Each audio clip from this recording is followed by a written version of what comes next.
Boa noite, pessoal. Estamos começando aqui mais um Segundas com Leo Bastos.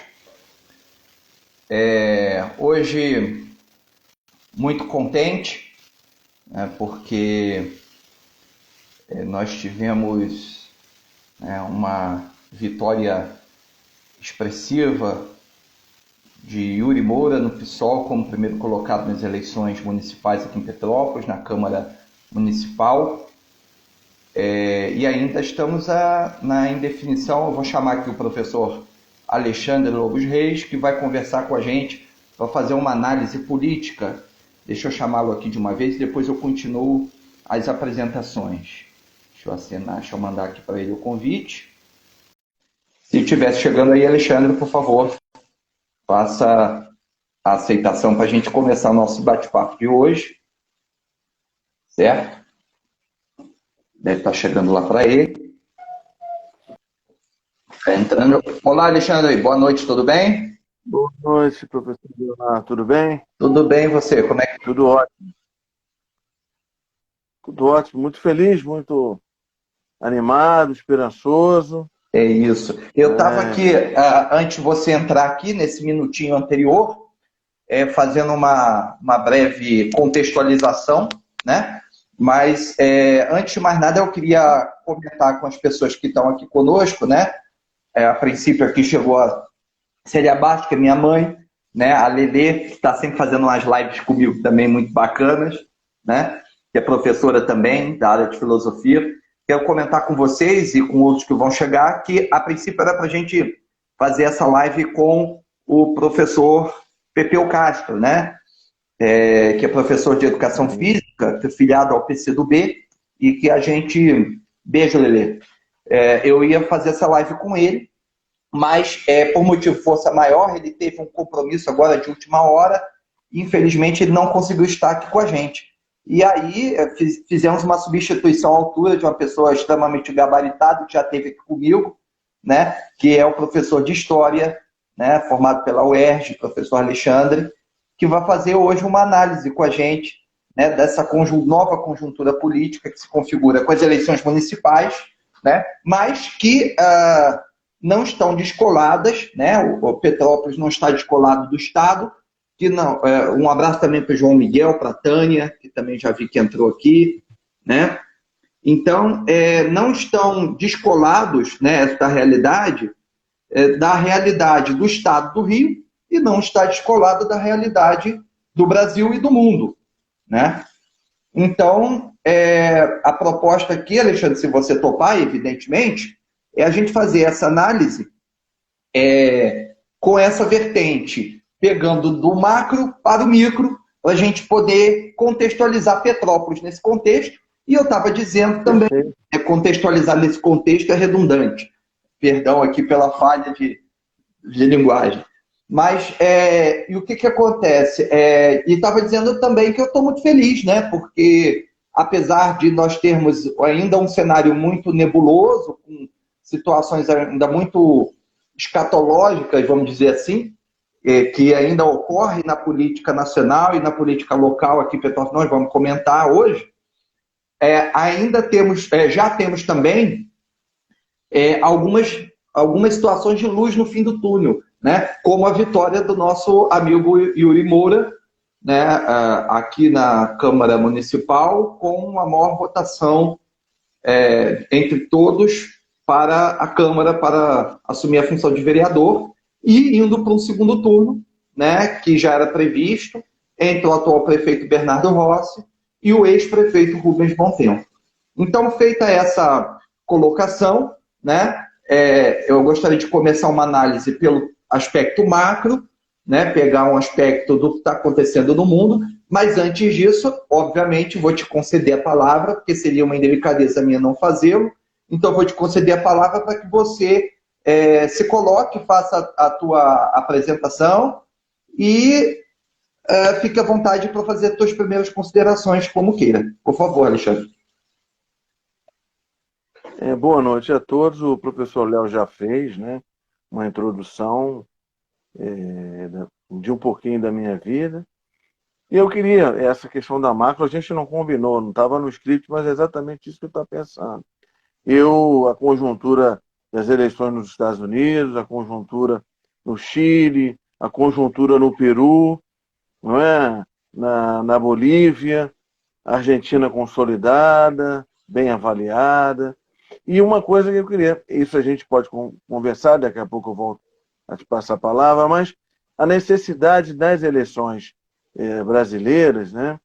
Antes disso, passa sempre por uma questão de uma reforma política.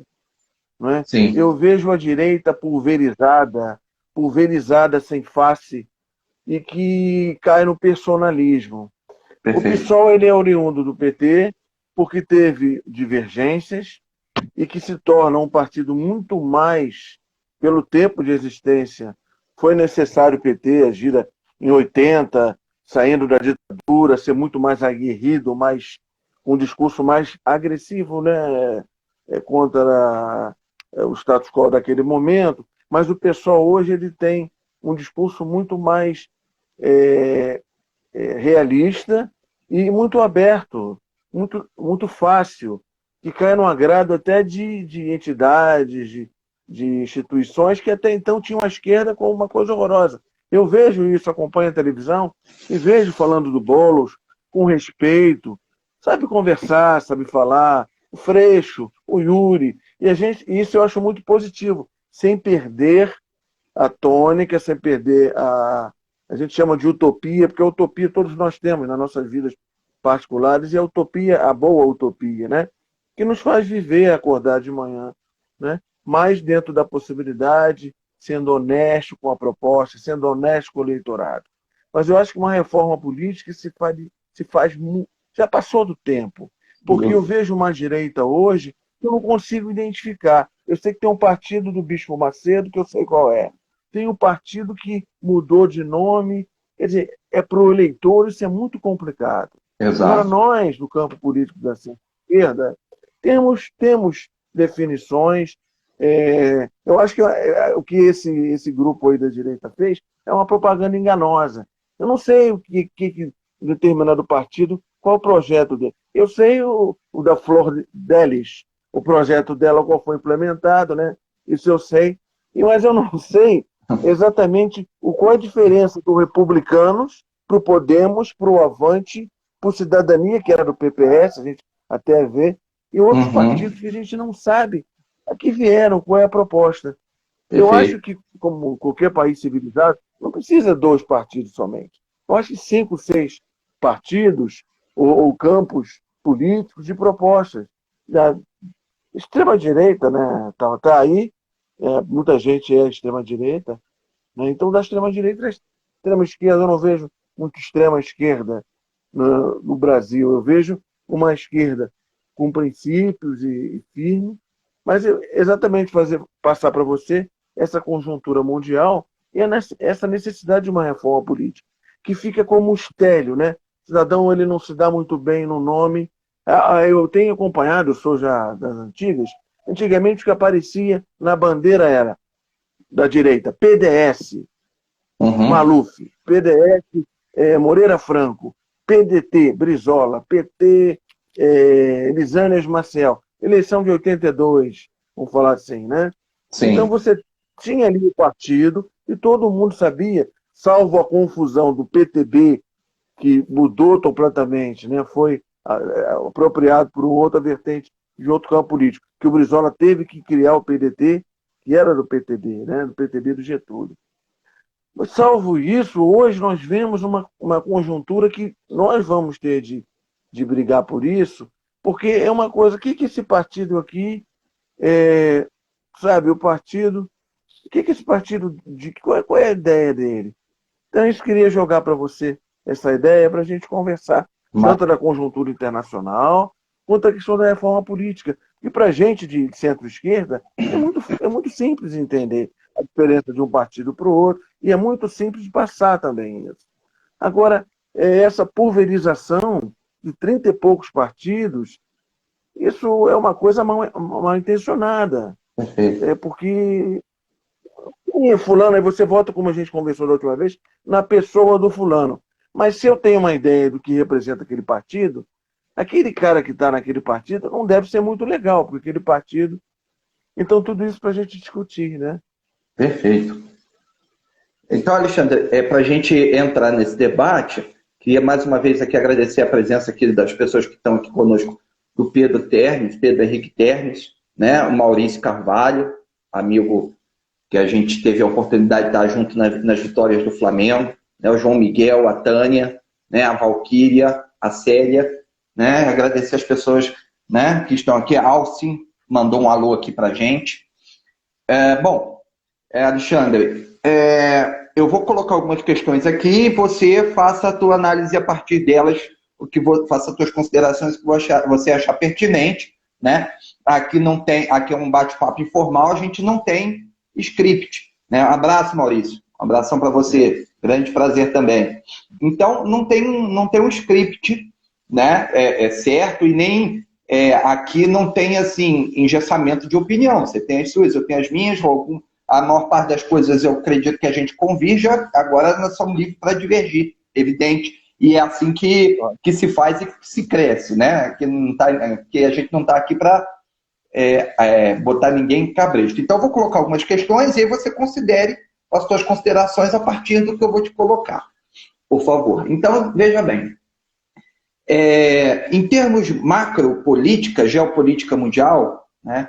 O que nós percebemos que aconteceu nos últimos tempos, na última década, né, para cá? A gente vem percebendo que estava havendo um avanço, né, da extrema-direita, né, do campo dos conservadores, e isso a gente percebe que não era uma circunstância local, não era uma questão de uma cidade ou do Brasil isoladamente. Isso é uma situação do rearranjo do sistema capitalista internacional diante da crise que se apresentou a partir de 2007, 2008, né? E o que acontece quando você tem uma crise sistêmica, né? O que acontece é que esse novo arranjo que vai se fazendo é o quê? É apertar. Apertar quem? Aos pobres, aos mais fracos. Porque o sistema capitalista, né, ele pressupõe lucros e quem grande milionário, bilionário, trilionário, quem detém o capital e a concentração de renda, faz o quê? Aperta e afrouxa para tirar dos mais fracos, para que eles não percam seus lucros. Daí vem reformas como aconteceram não apenas no Brasil, mas no mundo inteiro, como as reformas da Previdência para aumentar o tempo de trabalho e contribuição dos trabalhadores, as reformas trabalhistas que retiram direitos, né? As reformas administrativas, né, com as concepções de austeridade fiscal que se pregou na Europa, nos Estados Unidos e nas Américas e no mundo como um todo a partir desse momento. E a gente começa a ver, né, que no âmbito macro, aí, geopoliticamente falando, desponta com muita clareza como a grande potência que vai sobrepor os Estados Unidos e já sobrepôs em muitos aspectos, muito rapidamente vai estar em todo o contexto acima dos Estados Unidos e a China. Então, os Estados Unidos e os países europeus, principalmente, que estavam no centro da geopolítica e da economia capitalista internacional, se sentem acuados e começam, né, tanto a pressionar os trabalhadores internamente, quanto a fazer uma política comercial contrária à China, né? Dentro desse contexto, né, avança-se nesse contexto que aparecem os outsiders, né? Quer dizer, as pessoas que se dizem que não fazem parte da política e que aparecem para dizer, se dizem salvadores do problema. Olha, eu vou resolver o problema de vocês, do desemprego, né, da carestia e da concentração de renda. E, pelo contrário, essas pessoas estão a serviço do capital, né, e tem uma roupagem de outsider para poder justamente entrar numa brecha onde as pessoas negam a política como forma legítima de se fazer melhorias para a vida das pessoas. Nessa condição é que aparece, por exemplo, Donald Trump, por exemplo, Jair Bolsonaro, no Brasil, mais especificamente em São Paulo, o João Dória, né?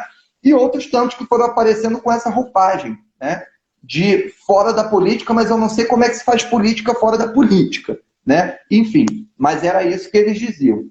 E o que a gente percebeu e que acontece, né, assim como aconteceu com a crise também lá da década de 20, com a queda do crash da Bolsa de Nova York, a década de 30, vão aparecer também, como apareceu Hitler, Mussolini, pessoas com o mesmo estilo, com o mesmo discurso, né, com discurso fácil, arrumam bodes expiatórios. No caso lá da Alemanha foram judeus, aqui no Brasil virou o PT, a esquerda, os comunistas, né, pelo mundo afora. Então, com esse contexto geral que eu estou apresentando, o que a gente percebe, né? A gente percebe que também acontece, diferente do que aconteceu lá em 2030, a gente tem um mundo com democracias um pouco mais consolidadas. E com isso, a situação não é tão fácil quanto era naquele contexto dar um golpe. Ela pode acontecer, houveram tentativas, como ocorreu na Bolívia, por exemplo, né, como ocorreu no Brasil, mas você, em um segundo momento, quando esses indivíduos não dão conta, indivíduos e grupos políticos não dão conta de resolver o problema, começa a se descortinar. Então está muito cedo ainda, creio eu, e aí você faça as suas considerações, para dizer que a gente está virando o jogo, que a coisa está modificando, que nós estamos começando a transformar isso para uma situação melhor do que a gente estava. No entanto, já começa, na minha opinião, a aparecer alguma luz no fim do túnel que cai acolá, né? E aí, nesse contexto, para fechar essa primeira parte, né, da conjuntura internacional, né, a gente percebe o quê? Que nós temos, no caso mais específico, desses países aqui na América Latina, que viraram a extrema-direita ou a direita, e essa direita, nesse contexto, ela é ultraliberal, e em alguns países houve golpe ou tentativa de golpe. Então vamos lá, vamos citar, né? O caso da virada na Argentina, né? Nós tínhamos a Cristina Kirchner, e a virada para a ultradireita liberal com o Macri. Foi eleito Macri. Depois nós tivemos também, né, a situação que ocorreu na Bolívia, né, com o golpe lá na Bolívia, com a retirada do Evo Morales e com a condicionante de assumir lá a presidência, se eu não me engano, era a presidenta do Congresso Nacional que assumiu, enfim. Nós tivemos a situação do Brasil, né, com Jair Bolsonaro. Nós tivemos a situação do Chile, com Piñera, né, também da ultradireita, da direita liberal, e outros países que, pela América Latina fora, né, Colômbia, Equador, com a saída do Correia, né, e outros tantos, né. O único país que eles não conseguem de forma alguma é a Venezuela, por um contexto muito específico da estruturação de como, né, o Chávez construiu, amalgamou, né, a construção da república, do Estado, do governo na Venezuela. Mas também houve muitas tentativas de golpe lá também, né, e com o apoio sempre dos Estados Unidos, né. E aí o que começou a ocorrer recentemente, né? Recentemente nós tivemos, em 2018, a eleição do Obrador no México, extremamente importante, porque o México, depois do Brasil, é o país mais poderoso da América Latina, ficando apenas atrás dos Estados Unidos e talvez do Canadá, em alguns contextos, outros não, né? Nós vamos ter, em seguida, a derrubada do Macri e a eleição do Fernandes, de centro-esquerda, com uma aliança com a Kirchner, que estava colocada como a candidata e que se retira do pleito, porque ela percebe que existe uma resistência muito grande ao nome dela, ela estava à frente, mas ela perderia, né, essa situação politicamente para o Macri, para um segundo mandato do Macri. A gente vai ter, e aí elege o Fernandes com essa aliança. Nós vamos ter na Bolívia o Arce sendo eleito, né? A situação do Chile, com a aprovação da nova Constituição, né? E na Bolívia, eleito um Congresso majoritariamente de esquerda, com um Senado com maioria de mulheres. Nós vamos ter uma situação no Chile, recentemente, com a aprovação da nova Constituinte, para formular a nova Constituição, com metade homens, metade mulheres, né? E nós vamos ter a situação do Peru, com o impeachment e com o que está acontecendo lá com o vácuo de poder. E também aqui no Brasil, né? Agora, recentemente, com as eleições municipais, o que nós começamos a ver, né? Cai acolá, pipocar situações onde a extrema-direita vem perdendo espaço, a direita ainda volta a aparecer num cenário, né? A centro-direita, que estava fora do jogo, o centrão muito presente, o centrão fisiológico muito presente, e uma nova esquerda, né? Uma nova esquerda com uma nova roupagem. Por quê? Porque aquela esquerda também tradicional, ligada muito ao PT e ao PCdoB, né, acaba perdendo certo espaço, né, e aparecem partidos como o PSOL nessa conjuntura nova que vem se construindo, né? Ou seja, o PSOL vem em ascensão e partidos mais tradicionais, como o PDT, né, o PCdoB, o PSD, né, e o PT, né, PT, PDT, PSB, né, e o PCdoB, esses 4 partidos que são os mais expressivos da esquerda, junto com o PSOL, esses 4 ou estão estagnados ou reduziram. E o PSOL é que vem aparecendo num contexto que já surge lá na década de 2000, quando o PSOL se coloca numa postura diferente, né, onde se diz contrário àqueles mecanismos que estavam engendrados e no qual o Estado brasileiro o governo estava amarrado àquela construção que foi feita de uma coalizão, de uma conjuntura de alianças muito amplas e de uma política de concessões, o que gerou um quadro de corrupção latente, inegável, né? E que não se pode, obviamente, atribuir isso a um indivíduo ou a um partido, mas a um contexto de sistema, conforme você falou, do sistema político-eleitoral brasileiro, de como ele é construído, né? O que dá a possibilidade de você ter vários partidos fisiológicos, uma infinidade de partidos que a gente não perde, né? De 30 e tantos partidos que não têm identidade nenhuma, né? As pessoas não sabem exatamente no que estão votando, para elas qualquer partido é tudo a mesma coisa, né? E não entendem, por exemplo, justamente a noção de que o voto não deve ser um voto de identidade individual na pessoa, e sim nas ideias construídas por aquele indivíduo, por aquele partido, por aquele grupo que vai representá-la, né? Isso não é claro para a sociedade brasileira e eu concordo que nós temos que fazer uma reforma nesse sentido para que isso fique mais claro, né? Eu não concordo com o sistema bipartidário americano, mas eu também não acho que nós tenhamos que ter tantos partidos. Ou numa situação como acontece no Uruguai, onde os partidos eles entram em federações partidárias, né, compondo grupos que estão à esquerda, à centro-esquerda, ao centro-direita e à direita, né? Então eles compõem, você vota naquele grupo de partidos, naquela federação, né, de partidos daquele blocão.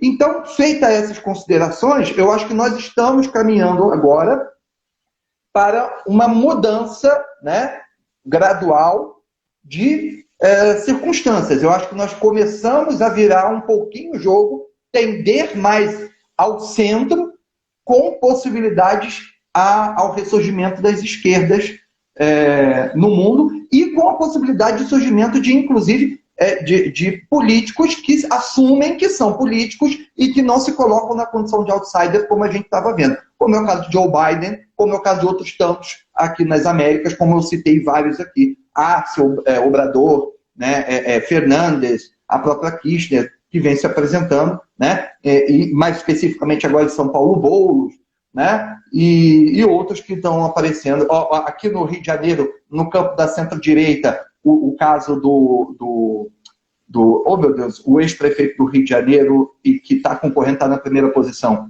Me ajuda, Alexandre? Eduardo Paes. Eduardo Paes. Eduardo Paes. Então, tanto no centro-direita quanto na centro-esquerda, políticos que se intitulam políticos fazedores de política voltam a aparecer nesse cenário. Uns saem, outros entram, mas sem essa roupagem outsider. Então, começa a haver uma luz no fim do túnel, uma tendência ao centro e podendo virar novamente o jogo com possibilidade da esquerda mais à frente. É isso que eu percebo. Eu queria que você, desculpa aqui o falatório, mas eu queria colocar para que você fizesse suas colocações e considerações no tempo que eu achar necessário. Antes de mais nada, apenas mais uma vez, agradecer ao pessoal que está aqui conosco, né, e mandar um abraço para todo mundo. Então, Alexandre, a bola está contigo.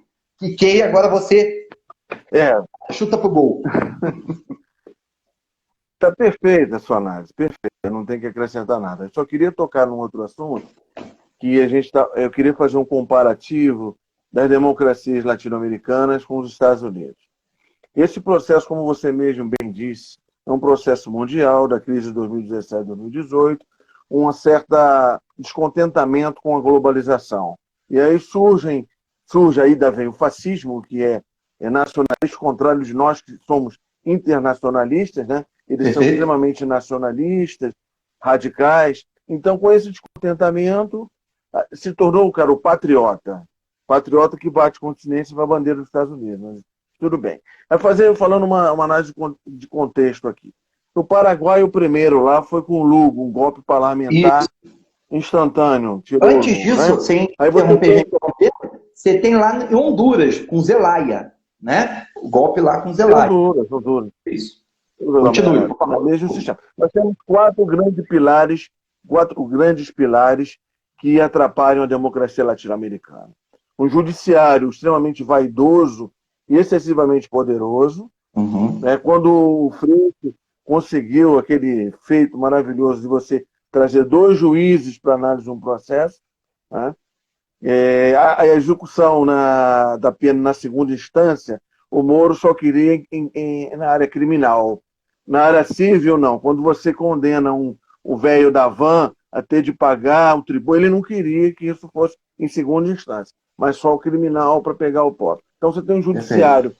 Não é todo o judiciário, pelo amor de Deus. Alguns elementos do judiciário que são extremamente políticos, né? Você tem um parlamento que, em todas as esferas, né, municipais, estaduais estadual e federal, você tem um parlamento com essa questão da não reforma política muito confuso, né?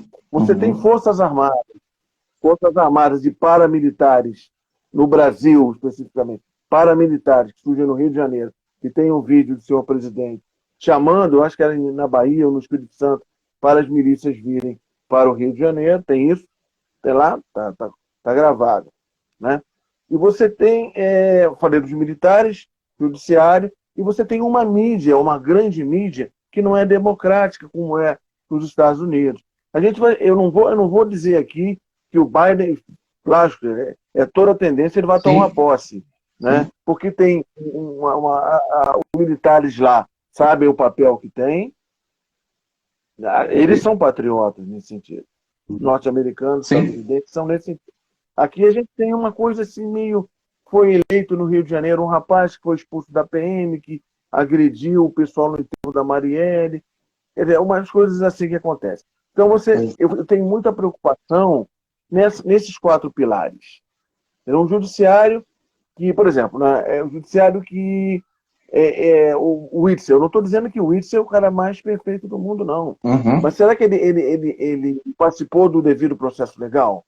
Sim, pois é. Aquele Carlos Moisés, também eu não acompanhei o Carlos Moisés em Santa Catarina. Não sei se ele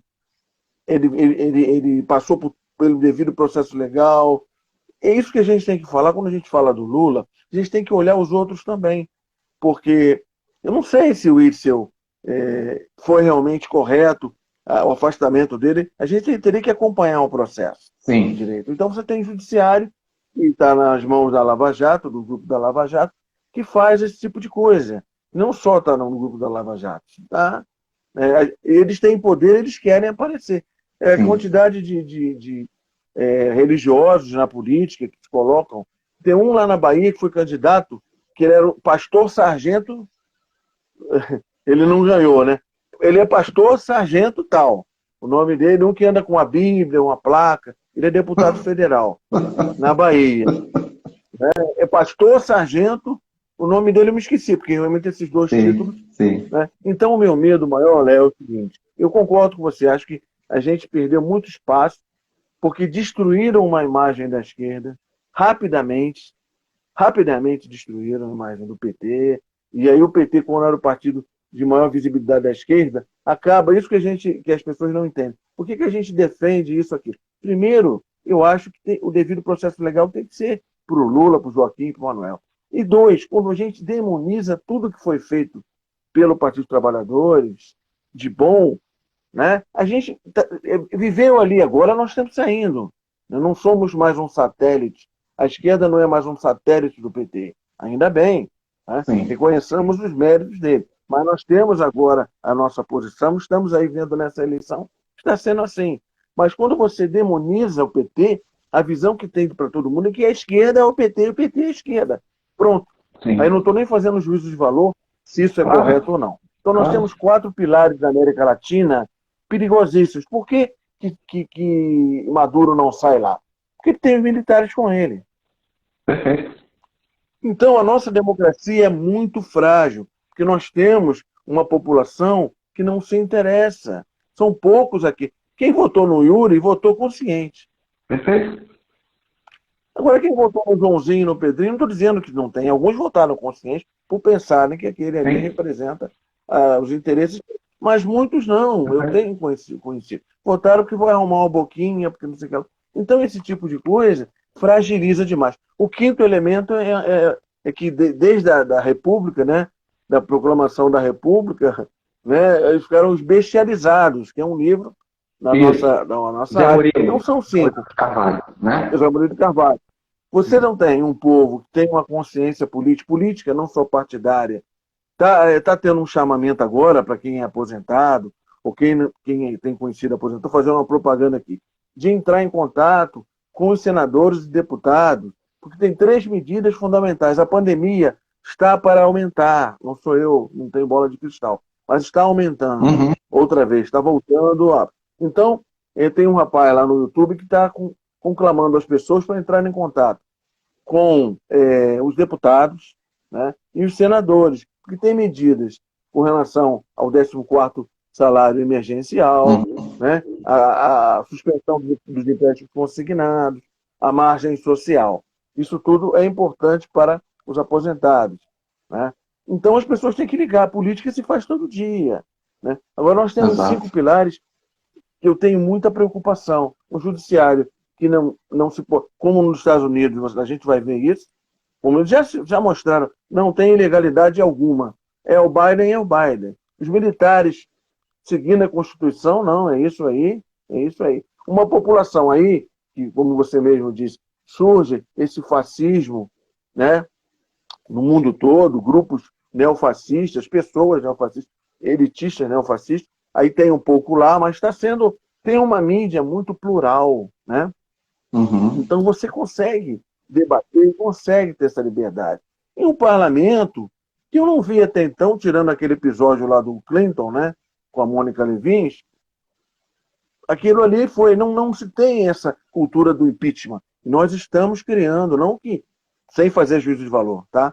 Nós estamos criando uma cultura do impeachment aqui. Sim. No Brasil, tá? Foi com Dilma, foi com Collor, foi com Dilma, foi lá em Santa Catarina, foi no Estado de Janeiro. Não sei se foi legítimo, legal, vamos analisar o processo. Agora, é uma cultura que é mais um elemento que pode, enquanto que o presidente nosso tem 60 pedidos de impeachment. Ele já cometeu mais de 30 crimes de responsabilidade. Então, essa é a grande diferença que eu vejo nas democracias latino-americanas. Embora a Venezuela não é uma ditadura, é uma ditadura porque se eles forem democracia como fomos todos nós, já teriam caído. Sim. Uma coisa não justifica a outra, mas explica. Sim. Você tem, como eu falei, no Paraguai, a Argentina não houve uma questão midiática com Clarín, que fez campanha abertamente lá para o Macri. Né? Você teve no Equador uma falsidade. O Lenin Moreno era o herdeiro do Correia. Uhum. Né? E entrou, foi eleito, e depois ele virou. Ele mandou o Assange embora. Perfeito. Mandou o Assange embora. E o Assange hoje está aí, quase morrendo. Criaram a questão de pedofilia para o Assange, estupro, essas coisas assim, entendeu? O judiciário Isso. tem participação nisso com o legislativo. Criar essas coisas que aí inviabilizam todo o esforço que nós temos de consolidar a democracia na América Latina. Perfeito. E é isso aí. Esse é o meu medo. O meu medo e traz insegurança. Mas não vamos falar nisso agora, que hoje é um dia de alegria. Como diria o bem-vindo, alegria, Alegria. alegrias. Mas é uma preocupação que são 5 grandes pilares Aham. que depois enterra o nosso sonho. Né? Então, a gente é um bate-papo que vai ser tratado, né, futuramente pelos países da América Latina. Perfeito. Né? Exatamente, Alexandre. E aí você colocou algumas questões fundamentais, né? Essa roupagem militarizada, que começa a aparecer uma série de capitão não sei o quê, sargento sei lá o quê, major, coronel, general, né? Um monte de militar no poder, né? Tem essa roupagem judicial também, né? Porque qual é o problema também? Tem um contexto social por detrás disso aí também, na minha opinião, né? É notório que a magistratura ela é ocupada por pessoas da elite, né? Quem é juiz já é filho de juiz, geralmente é assim, ou filho de rico. Por quê? Porque são funções que demandam uma quantidade de estudo muito, né, um investimento econômico para que a pessoa possa se formar e estudar e ter uma formação de excelência, né? E aí são pessoas ligadas a essa concepção elitista. Então, a alta magistratura, não necessariamente também o juiz de comarca, esse também já tem essa roupagem, mas um pouco menos, alguns já são mais progressistas, mas na alta magistratura, quando você parte para os desembargadores, ministros, aí você vê uma roupagem, né, muito conservadora, né, porque é muito ligada a essas elites já constituídas no país, né? E tendem a votar com as elites, né? Quando você tem julgamentos, vão fazer julgamentos tendenciosos, como foi o caso, né, da condenação ao presidente Lula, né? Aqui eu não estou também julgando o mérito, se ele é santo, se ele não é santo, né? A questão não é essa, é a gente entender o que está por detrás, né?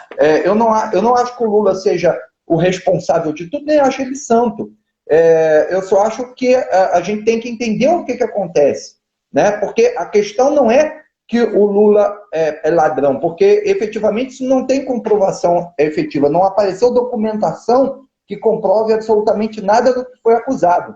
No entanto, pode ser que ele seja, tá bom, ok, vamos dizer que sim, mas por que prender o Lula num contexto como esse que a gente está citando aqui? É acaso? O Brasil está fora do contexto? Não, está dentro do contexto do rearranjo do capitalismo. Né?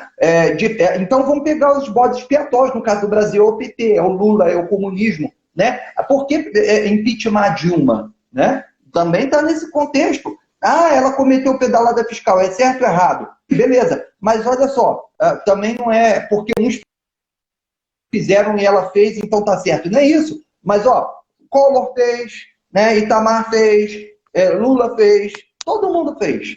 Quando, de repente, ela assume o poder e ela faz a pedalada, que é nada mais, nada menos que fazer uma jogada no aspecto de você...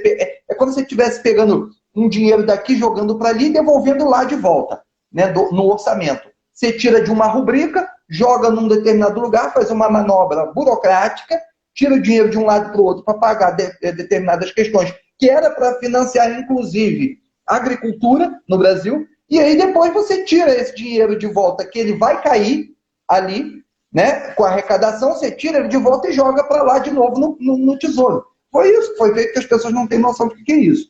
Então, por que tirar a Dilma? Né? É porque a tendência era a direita acabou dando um tiro no pé também, porque a direita não queria necessariamente o Jair Bolsonaro, mas já que é isso aí que nós temos, é o que dá, então vamos com ele. E a direita queria algo parecido com o Macri, né? que aqui no Brasil estava mais ligado ao PSDB, né? E aí, no Brasil, nós vamos entrando nesse espectro, e aí eu vou começar a colocar algumas questões também para que você comente, quando a gente chega aqui nessa realidade atual, né? Então, o que nós vamos ter? O que se configurou nessa eleição municipal, né, na minha concepção, né? É o que eu coloquei a princípio. Nós temos uma tendência de modificação, de mudança. Onde o Jair Bolsonaro colocou a mão diretamente, as prefeituras, os prefeitos de grandes capitais e como, né, em São Paulo, no Rio de Janeiro, ou já saíram do páreo ou estão muito mal avaliados, né? O caso, por exemplo, do Marcelo Crivella, né, que a tendência é ser derrotado pelo Eduardo Paes, né? E você tem o caso em São Paulo do Celso Russomano, que começou a disputa disparado na frente e terminou na 4ª colocação.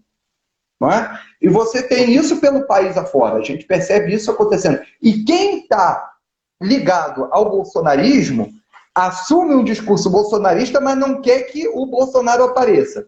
Como é o caso, eu não sei o nome aqui, né, que eu não gravei, é o caso do cara que está disputando lá no Ceará com o cidadão que é ligado à família Gomes, né, que é a família Gomes que está no segundo turno, um cara que é ligado à família Gomes, do Ciro Gomes. Capitão, não sei das contas. E tem um capitão, não sei das contas, que é bolsonarista, mas ele não quer que o Bolsonaro apareça. Quando o Bolsonaro começou a aparecer, ele começou a cair, né? É o líder dos amotinados. O líder dos amotinados da polícia foi ele. Isso aí. É isso aí. Então, o que a gente percebe? Que no Brasil como um todo, eu acho que o bolsonarismo está perdendo força. E está começando a aparecer, né, uma tendência ao centro e com uma possibilidade de um surgimento de esquerdas com essa nova roupagem, como o caso do PSOL, com uma visão mais aberta, né, e com questões muito latentes na defesa dos direitos civis, né, como o caso do direito das minorias, né, o direito dos homossexuais, das mulheres, dos negros, assim como movimentos ocorreram nos Estados Unidos, né, recentemente, que derrubaram o Trump e estão levando o Joe Biden ao poder, como Black Lives Matter e outros movimentos pelo mundo afora. Então, eu acho que essa tendência também começa a se configurar aqui no Brasil e que eu acho que se consolida, se essa tendência realmente se estabelecer, se consolida a partir agora de 2022, com as eleições de 2022, com a possibilidade de virada de jogo, né? Uma tendência ao centro e com ressurgimento de algumas esquerdas e com conforme eu disse, uma esquerda que mais tende ao crescimento do PSOL do que aos partidos antes estabelecidos como PT, PDT, PCdoB e etc. E eu acho que só é possível, né, uma tendência à centro-esquerda no Brasil se houver, como houve na Argentina, uma aliança, como houve no Chile, como houve na Bolívia, como houve nos Estados Unidos, né, de tendências que são democráticas e progressistas e populares e não necessariamente uma tendência de um partido ou de uma visão engessada de mundo e de esquerda mais tradicional, né? Eu acho que só é possível quando se formar uma aliança, e aí essa aliança talvez seja possível ou não, mas a gente já vê conversas cá e acolá começando a ocorrer entre o Ciro e o Lula, por exemplo, o Boulos aí aparecendo com grande força, né? Então eu acho que podemos ter uma tendência desses campos de esquerda e de centro-esquerda de conversas, e isso pode derrotar Jair Bolsonaro nas próximas eleições. Queria que você avaliasse essa minha visão, se você acha que está correto ou não. Não, perfeito. Nesses 5 pilares que eu falei, o militarismo é uma coisa que esse militarismo brasileiro que surge forte depois da Guerra do Paraguai, todo mundo conhecesse o que foi a Guerra do Paraguai, até o próprio brasileiro ia ficar contra o exército brasileiro, né? O que a gente fez foi... Né? Então, fica difícil. Agora, a questão do parlamentar, né? A questão da mídia e a questão do judiciário, ele vai passar por uma grande que o PT errou, o erro mesmo, né? Não passou o conhecimento, né? Não há uma conscientização. Lavagem cerebral fazem eles. A direita faz lavagem cerebral. Porque não é possível que uma pessoa que seja classe média, média baixa, vá comprar o discurso do velho da van. Uhum. Então, uma lavagem cerebral é igual o jogo da Mega Sena. Não, você no liberalismo, você pode ficar bilionário. Então, você tem que ficar. Bom, o milionário fica um em 209 milhões de pessoas. Então, está tendo uma iniciativa, não estou fazendo propaganda, muito válida do Eduardo Moreira e do Gessé Souza, chamado Instituto Liberta.com.br. Que ali sim, ali é a formação da população, que é uma coisa mais perene. Eu vejo esses nossos avanços, como o do PT, na história do Brasil, voos de galinha, por quê? Porque a direita ela não se conforma, ela vai e destrói. Eu acho que a gente só conseguiria uma coisa mais perene com a consciência do trabalhador, a consciência do cidadão. Então eu faço parte desse grupo lá, eu pago 47 por mês para ter aula de filosofia, para ter aula com Gessé de sociologia, para ter aula de meditação, para ter aula, sabe, de história do cinema, história da música. E aí você passa que a arte, como você também é um artista, passa sensibilidade. Passa sensibilidade que ela vai se traduzir em quê? Em solidariedade. Perfeito. Porque o grande ódio é o grande medo, como eu já dizia o meu ex-professor Leonardo Boff. Quem odeia tem medo. É um grande medo. Então, com essa formação cultural, da filosofia, entender o que é filosofia, se refinar, porque nós perdemos espaço para o neopentecostal. O neopentecostal que fala lá e tal, oferece um feijão, R$ 1.000 o feijão. Então a gente tem que o quê? Começar a ganhar as pessoas no bom sentido, ganhar no argumento, colocando a realidade, falar de sociologia, falar de história, né? Como é que as coisas são, falar de arte. Eu não consigo entender um artista que seja fascista, porque o artista é sensível, um músico, um ator, ele pode não ser de esquerda, mas ele é de centro, Mas tem que ser humanista, né? Ele não é um cara que odeia. É humanista, exatamente. Isso que eu estou acompanhando, e estou fazendo, e eles também estão com umas ONGs liberando para quem não tem dinheiro fazer de graça. Eu acho que agora, se associa a uma ONG, quem não tem condições, faz de graça, Léo. Sim.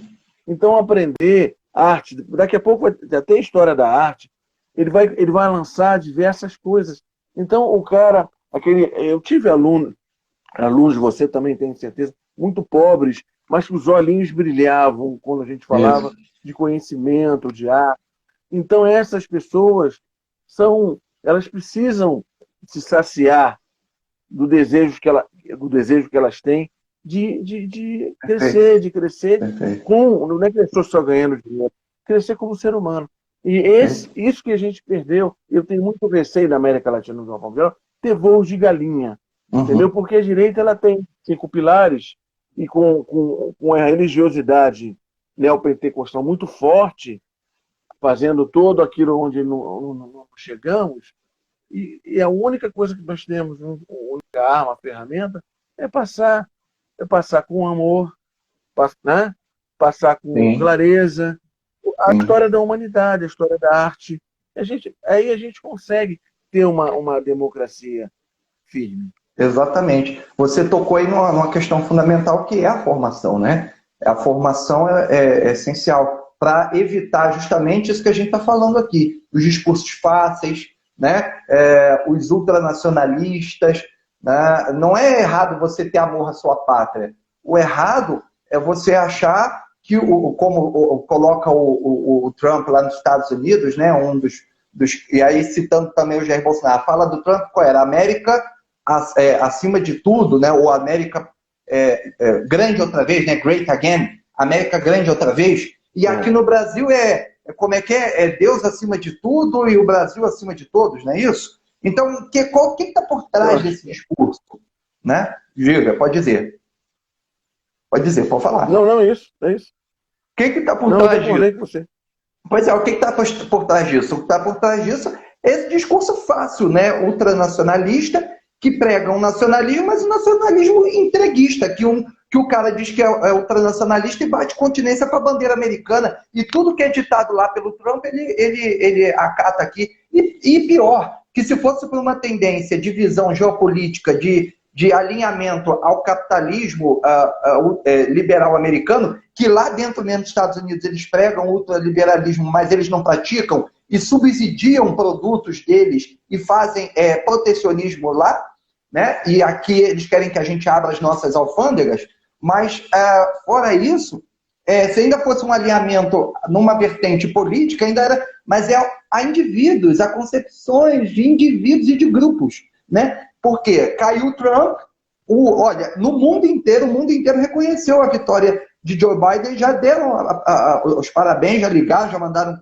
cartas, as diplomacias já se colocaram. No mundo inteiro, 2 únicos líderes não fizeram esse reconhecimento. Jair Bolsonaro, no Brasil, e Putin, na Rússia. Todos os outros líderes mundiais já reconheceram a vitória de Biden, já parabenizaram o Biden, né? Então, é pior ainda, porque é um indivíduo, é um culto ao personalismo e é um nacionalismo que não tem base, né? Não tem raiz, né? Não é radical. Radical no sentido de oriundo da raiz, não é raiz, né? Não é oriundo da raiz. Então, esse patriotismo nacionalismo é fajuto, né? E fora isso, Alexandre, eu vou adentrar agora também em questões mais locais, falar do Estado e falar de Petrópolis nesse contexto, né? E aí o Estado do Rio, sim, nessa brincadeira, como é que fica, né? O Estado do Rio caiu nesse discurso neopentecostal, né? E também ligado a esse discurso militarista e judicializado. Nós tivemos aí um outsider, que era o cara da justiça, que ninguém sabia quem era, surgiu do nada, que era o governador impeachmentado, né? Vê como é que eu estou ficando caduco. Me fala o nome dele aí, Alexandre. Estou ficando velho. Wilson Witzel. Né? O Wilson Witzel, né? Foi cassado, né? Tá aí para ser impeachmentado, mas já afastado. Você tem na capital, né, o Crivella, bolsonarista também, né? Aí, de repente, eles começam a brigar entre si, né? Porque o próprio Witzel briga com o Bolsonaro e aí perde a base na qual ele sustentou, se alicerçou para chegar ao poder, né? E aí a esquerda, que já era contra ele, e mais essa ala, mais a ultradireita, sai do jogo e derruba e corta a cabeça do cara, né? O que possibilita o surgimento de políticos que estavam relegados, né, e colocados à segunda instância e não estavam aparecendo, como o Eduardo Paes ressurge, né, com força aí, como prefeito, com possibilidade de sair a governador do estado. O que representa Eduardo Paes, né? O retorno do político tradicional, não está no campo esquerda, longe disso, mas é a centro-direita, né? Que outrora o DEM foi à direita, representou a direita, hoje está mais ao campo do centro-direita, não centrão, mas centro-direita. Mas dentro desse contexto pavoroso que nós estamos, e com a possibilidade de ter que escolher entre Crivella neopentecostal e escolher, que nós não vamos escolher porque não estamos lá para votar, mas talvez isso ocorra aqui na frente no governo do Estado, e escolher entre Eduardo Paes e o centro, né, para que a gente consiga minimamente transitar de maneira democrática, né, no jogo político, enquanto esquerdas consolidadas, é o que a gente tem a fazer, né?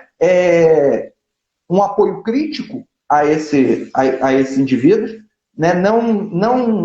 Acho que não devemos compor governo com essa gente, mas é a possibilidade da gente voltar a figurar e possibilita a acender o debate político aqui no estado do Rio. Então, eu acho que nós temos que caminhar para esse contexto de centro-direita ou de centro-esquerda, para voltar a uma certa normalidade política e para que a gente possa ter condições de ascender, dentro do jogo político, ascender com o contexto das esquerdas aqui no Estado novamente. O que você acha? Isso é por aí? Fazendo um link do Estado já com o município de Petrópolis, né?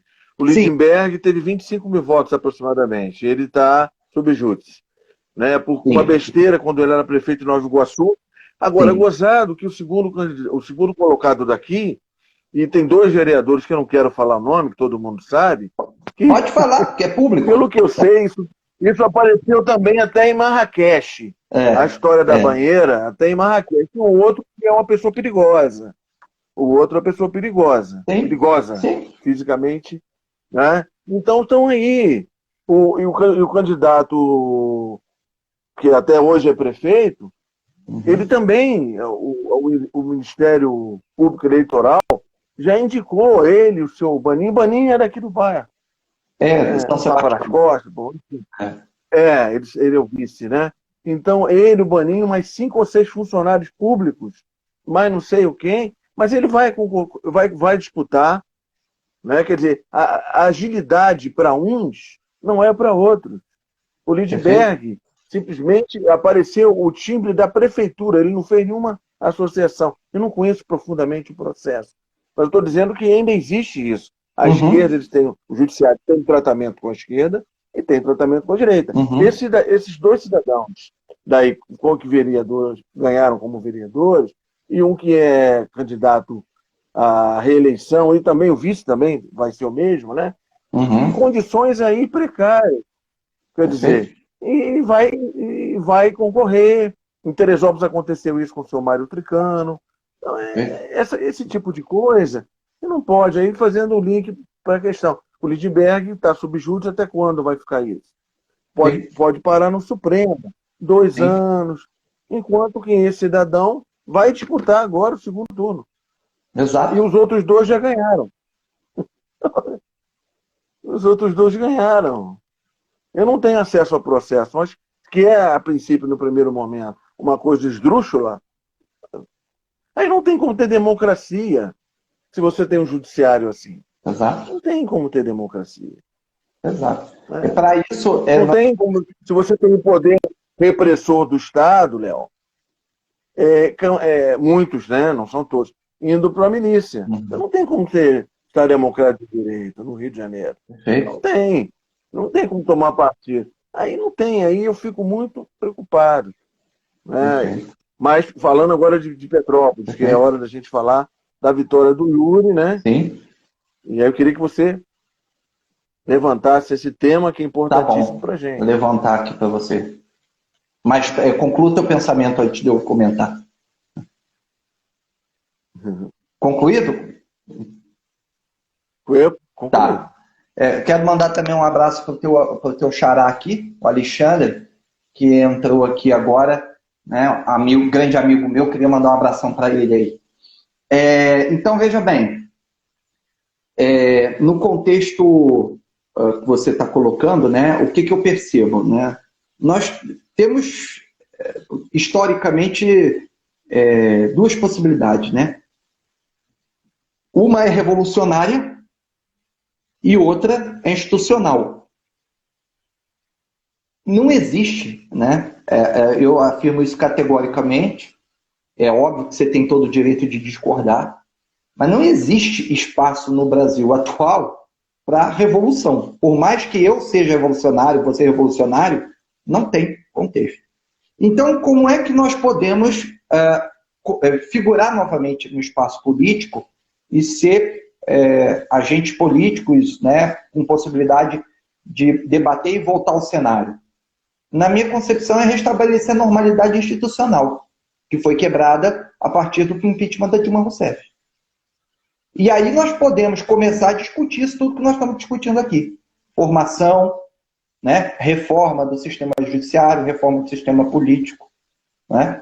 Então, eu acho que o pontapé inicial é a gente botar um pregador no nariz, sabe como? Falar assim, tá bom, é isso que temos, vamos lá. E vamos. É o que temos para hoje. Né? É terrível a gente ter que fazer um apoio a Eduardo Paes. Mas qual é a saída?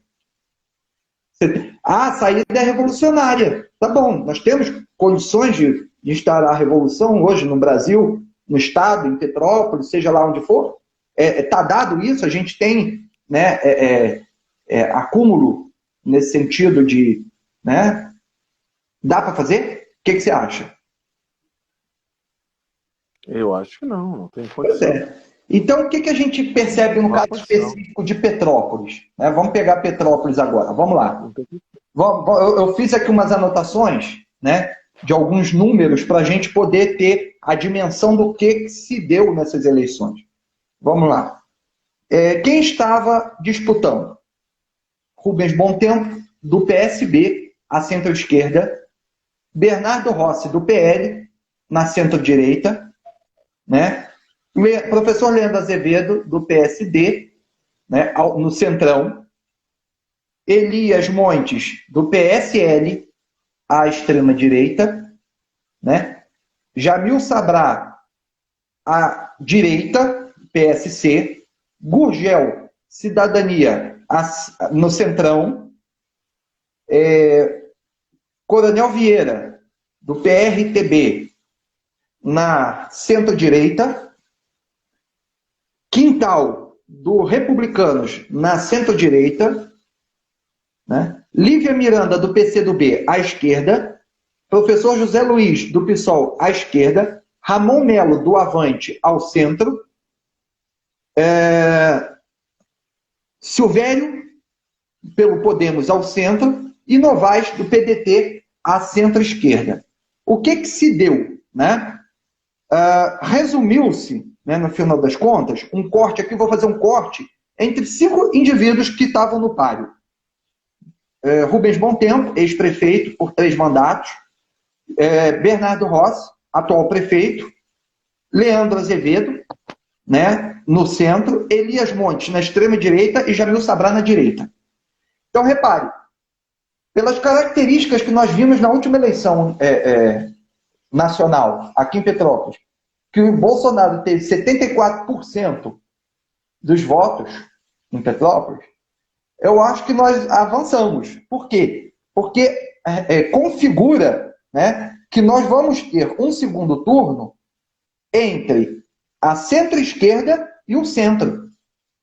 Eu acho que é um avanço muito pífio, muito complicado ainda do contexto que a gente está vivendo, muito distante do que a gente pretende em termos de transformação, mas já é uma mudança. Por quê?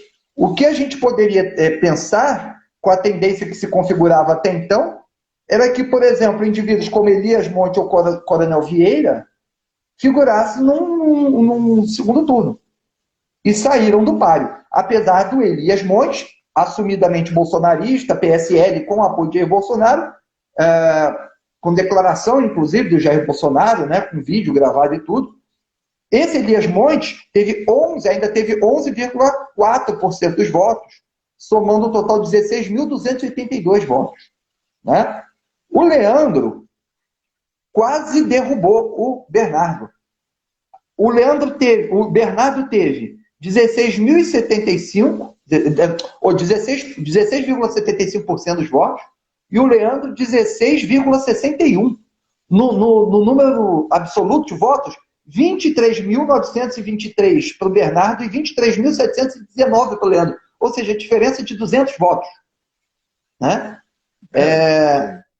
O que é o Leandro nessa história, né? Na minha opinião? O Leandro é oriundo do PCdoB, né? Mas tem uma formação, ele, indivíduo, além de ser professor, ele é militar.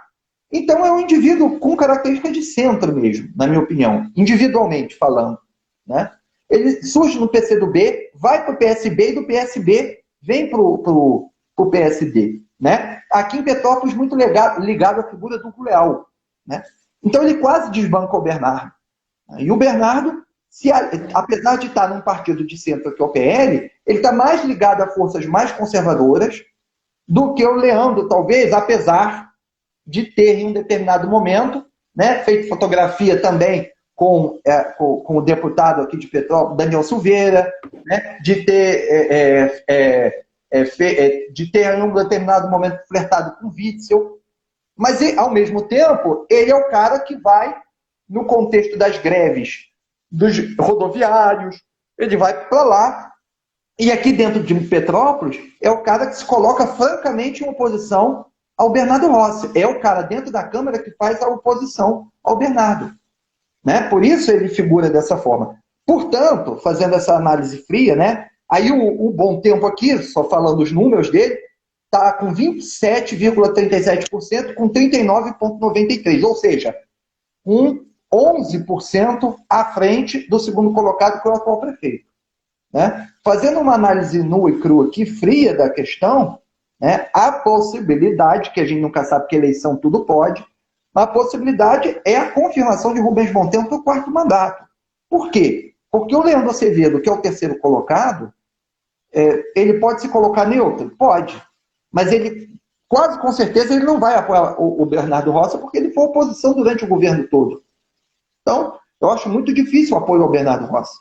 Né? Então, eu creio que a tendência desses votos do Leandro tendem a migrar para o Bom Tempo. Né? Já o do Elias Montes, para o Bernardo. E o do Sabrá, eu acho que divide. Meio Bernardo, meio... com essa conta que a gente faz rápida aqui, possivelmente dá Bom Tempo. Né? Agora, o que isso representa, no meu ponto de vista, para nós aqui em Petrópolis? Né? Grandes avanços? Não. Mas, é o que eu falei, representa a normalidade institucional, representa a possibilidade do debate democrático, onde, por exemplo, que eu vou falar em seguida, da eleição de vereadores, que foi o caso do Yuri, que é o mais votado, poder aparecer com força e com possibilidade de exercer a função de um vereador, né, que é propor leis com apoio do executivo e fiscalizar, né, o que está acontecendo no município. Então, eu acho que eu faço um apoio crítico aqui, uma consideração crítica que é o Rubens Bom Tempo, que eu tenho ressalvas e senãos com ele, né? Porque ele não é o representante da ala mais progressista, não é. Essa ala mais progressista estava representada aqui por Lívia Miranda e professor José Luiz, PCdoB e PSOL. No entanto, o que temos a realidade é essa. Não adianta a gente ficar elucubrando, vamos fazer a revolução, não tem revolução. Então, dá para votar em quem mais? Tem esses dois estão no segundo turno. Então, assim como lá no Rio, em Paes e Crivella, aqui eu acredito que a situação é um pouco melhor até. Porque lá no Rio você tem entre extrema-direita e direita. Aqui em Petrópolis você está entre o campo de centro-direita e centro-esquerda, com a possibilidade maior para centro-esquerda. Então aqui eu começo a vislumbrar, conforme eu te falei, luz no fim do túnel. Então eu vou colocar dessas questões para você, queria que você fizesse suas considerações a respeito dessa situação da prefeitura. E depois nós vamos entrar na questão específica da Câmara, da nova configuração da Câmara. Eu acho que o atual prefeito não vai ter escrúpulos em procurar o candidato do PSL. Né? Até propor algum cargo, alguma secretaria. Sim. Eu acho que ele não vai ter escrúpulos com relação a isso. E até o outro também, que tem um título de militar, né? Eu acho que ele vai atacar dessa forma. Eu acho que é a única forma que ele tem para conseguir virar o jogo. Vai procurar o Sabrá, e eu acho que o Sabrá tende a se alinhar a ele, vai procurar o Gurgel, vai procurar o Quintal, vai procurar o Ramon, entendeu? O Silvério. Eu acho que essa gente tende toda aí para o Bernardo. Só que essa gente, se você somar todo mundo, né, e não é automático, né, não é, com certeza, a migração automática, não dá, o somatório não dá, porque o Leandro tem ele ficou com 200 votos atrás do Bernardo apenas. E o Leandro não vai se alinhar ao Bernardo quase com certeza absoluta, entendeu? O Zé Luiz pode não se alinhar, né, o PSOL pode não se alinhar ao Bom Tempo, mas jamais vai apoiar o Bernardo Rossi. A mesma coisa a Lívia Miranda, do PCdoB. O que você acha? Eu não sei o grau de rejeição que tem o Bernardo Rossi. percentual de rejeição. É muito grande. Segundo turno, a rejeição é muito importante. A rejeição é muito grande, né? É. Eu acho que pelo que eu vejo dele, ele pode procurar até o Bolsonaro. Eu não iria me surpreender. Sim. Não iria através desse candidato de Bolsonaro aqui. Não iria me surpreender. Sim. Né? Mas eu acho, como você falou, não é uma transferência direta e ele tem uma rejeição muito grande. Eu estou pondo fé, né, no centro-esquerda, na centro-esquerda aí do ex-prefeito Rubem Bom Tempo, que é uma forma de interlocução. Isso. Né? É uma facilidade que a gente vai ter de interlocução. Perfeito. Enquanto que o outro lado, não. Né? Não há possibilidade. É isso mesmo. Aí eu queria te apresentar também, Alexandre, o resultado das eleições para a Câmara Municipal. O que nós tivemos aqui? Né? Na Câmara Municipal, eu vejo uma tendência de polarização. Né? Eu vejo uma tendência de polarização. Nós vamos ter, pela primeira vez, o PSOL assumindo a Câmara com a primeira colocação, com o Yuri Moura. Né? O Yuri teve uma vitória cachapante, né? E incontestável, né? Com uma quantidade de votos. Né?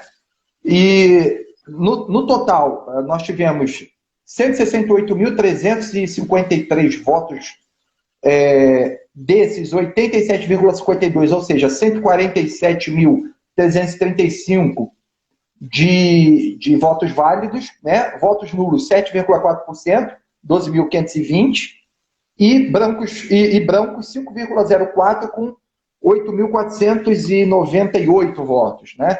Então, com isso, você tem 150 mil votos válidos, arredondando. Né? Abstenção, entre as abstenções, votos brancos e nulos, não modificou muito o quadro da última eleição em Petrópolis, não. Se esperava que ia diminuir o quantitativo de eleitores aqui. Não diminuiu, foi mais ou menos a mesma coisa da última eleição. Né? E para explicar para o pessoal aí que está assistindo e que vai nos assistir depois, que vai ficar gravado o vídeo, só para as pessoas entenderem que às vezes elas não entendem o que acontece natural com esse esquema nosso político meio maluco. Né? A gente tem duas eleições distintas. Uma para o executivo, que é uma eleição chamada majoritária, né? E uma eleição para o legislativo, que é eleição proporcional. Como é que funciona a majoritária? A majoritária é número absoluto. Você vai lá, dá voto ao indivíduo, quem tiver mais voto leva, ponto final, está resolvido. A proporcional não é assim que funciona. Né? A proporcional, nós tivemos pessoas aqui para a Câmara Municipal de Petrópolis que tiveram um número muito grande de votos e não entraram. E outras que tiveram um número menos da metade desse um que eu estou comentando, e que eu vou comentar daqui a pouco, e que estão dentro. Como é que isso funciona? Isso funciona da seguinte forma, explicando rapidamente o cálculo. Fica até fácil para a gente calcular, porque, olha só, são 15 cadeiras, né, na Câmara Municipal. Tem 147 mil votos, vamos arredondar para 150, para facilitar o cálculo. Né? O que você faz? Você divide o quantitativo de votos válidos, 150, pelo número de cadeiras, ou seja, dá 10 mil. Isso significa que para você eleger o primeiro, você tem que fazer 10 mil votos. Quem? O indivíduo? Não, o partido, a legenda. Então, ninguém atinge 10 mil votos. Não existe na história de Petrópolis isso. O maior quantitativo de votos da história de Petrópolis foi o Ronaldo Medeiros, que fez 6.500 e poucos votos. Né? Nunca chegou a 10 mil votos um indivíduo aqui em Petrópolis. Pelo quantitativo de eleitores que nós temos, não concentra. Mas então, como é que é isso? Tem que ter 10 mil? Quem tem que ter 10 mil é a legenda. Ou seja, as pessoas às vezes não sabem disso. Por isso que a gente fala que tem que se informar. Às vezes você está votando um indivíduo, que é teu amigo, que é aí do teu bairro, mas você votando um indivíduo, esse indivíduo está no partido do Dudu, você está ajudando a eleger o Dudu. Esse é o lance. Sim. Você tem que saber não apenas quem é o indivíduo, se ele é gente boa, se você gosta dele, mas qual é a legenda que ele participa. Por quê? Porque o somatório das pessoas que fazem parte daquele partido compõe a legenda. E o somatório desses votos, chegando a 10 mil, elege o que teve mais votos dentro do partido. Certo? Então, sim, o que acontece nessa história? No caso de Petrópolis, é 10 mil. mas nem todos os partidos atingiram os 10 mil votos. Então você pega primeiro os partidos que tiveram 10 mil votos, né? Colocam os candidatos, os primeiros colocados de cada partido. Depois, não tendo 10 mil votos, a gente vai completando com os números maiores que tiveram. 9 mil, 9 mil e pouco, 9 mil, 8 mil e pouco, 8 mil, né? Com a possibilidade de você fazer uma segunda rodada. De depois de completar isso tudo, você voltar para o partido que ganhou uma cadeira, ganhar a segunda, né? Que a gente chama da sobra. Então, feita essa explicação, não sei se eu fui claro aqui, né? O que aconteceu diante disso? A gente teve o Yuri Moura com 3.742 votos, né? Vitória cachapante, primeiro colocado. E nós tivemos, né, também, né, a candidatura da coletiva feminista do PSOL, representada pela Júlia Casamasso, né, e com a composição das outras companheiras lá, né, a Maiara, a Cris, né, e a Thaís, e que é uma inovação também, porque assim, no Brasil você só pode ter um indivíduo registrado como candidato, mas a ideia era compor um gabinete onde elas compartilhassem as decisões. Era essa a concepção. Então, essa candidatura ficou com 2.561 votos. O último colocado que entrou, que é o Mauro Peralta, Dr. Mauro Muniz Peralta, ele teve 1.169 votos. Então, como é que pode? Por esse fator que eu acabei de colocar. Porque o partido PSOL, ele não chegou a fazer 10 mil votos. A legenda não fez. Então, já elegeu o Yuri na sobra. Já elegeu. E o que acontece? Partidos como, por exemplo, o DC, onde está o Paulo Igor, e está, deixa eu ver qual foi o outro aqui que foi eleito pelo DC, né? A Democracia Cristã. Foi o Júnior Paixão. Esse partido fez mais de 10 mil votos e se elegeu 2. Né? Você teve também o caso aqui, quer ver? Deixa eu ver, tem um outro partido aqui, o PSD, né? Do Leandro Azevedo, que fez a Gilda e fez o Coruja. Né? Então, esse teve mais de 10 mil votos. Então, o que nós tivemos aqui? Vamos lá, vamos analisar. Primeiro colocado, Yuri Moura PSOL, né? 3.742 votos. Segunda colocada, Gilda Beatriz, que na última eleição já havia sido a primeira colocada, né? Ela diminui bem o quantitativo de votos, mas ainda se coloca como forte na disputa. Então, na última eleição, ela ficou com 5 mil votos, dessa vez ela diminuiu a metade, está com 2.825, mas ainda na segunda posição. Né? Os votos pulverizaram mais, concentraram menos, né? Dessa vez. Terceiro colocado, né?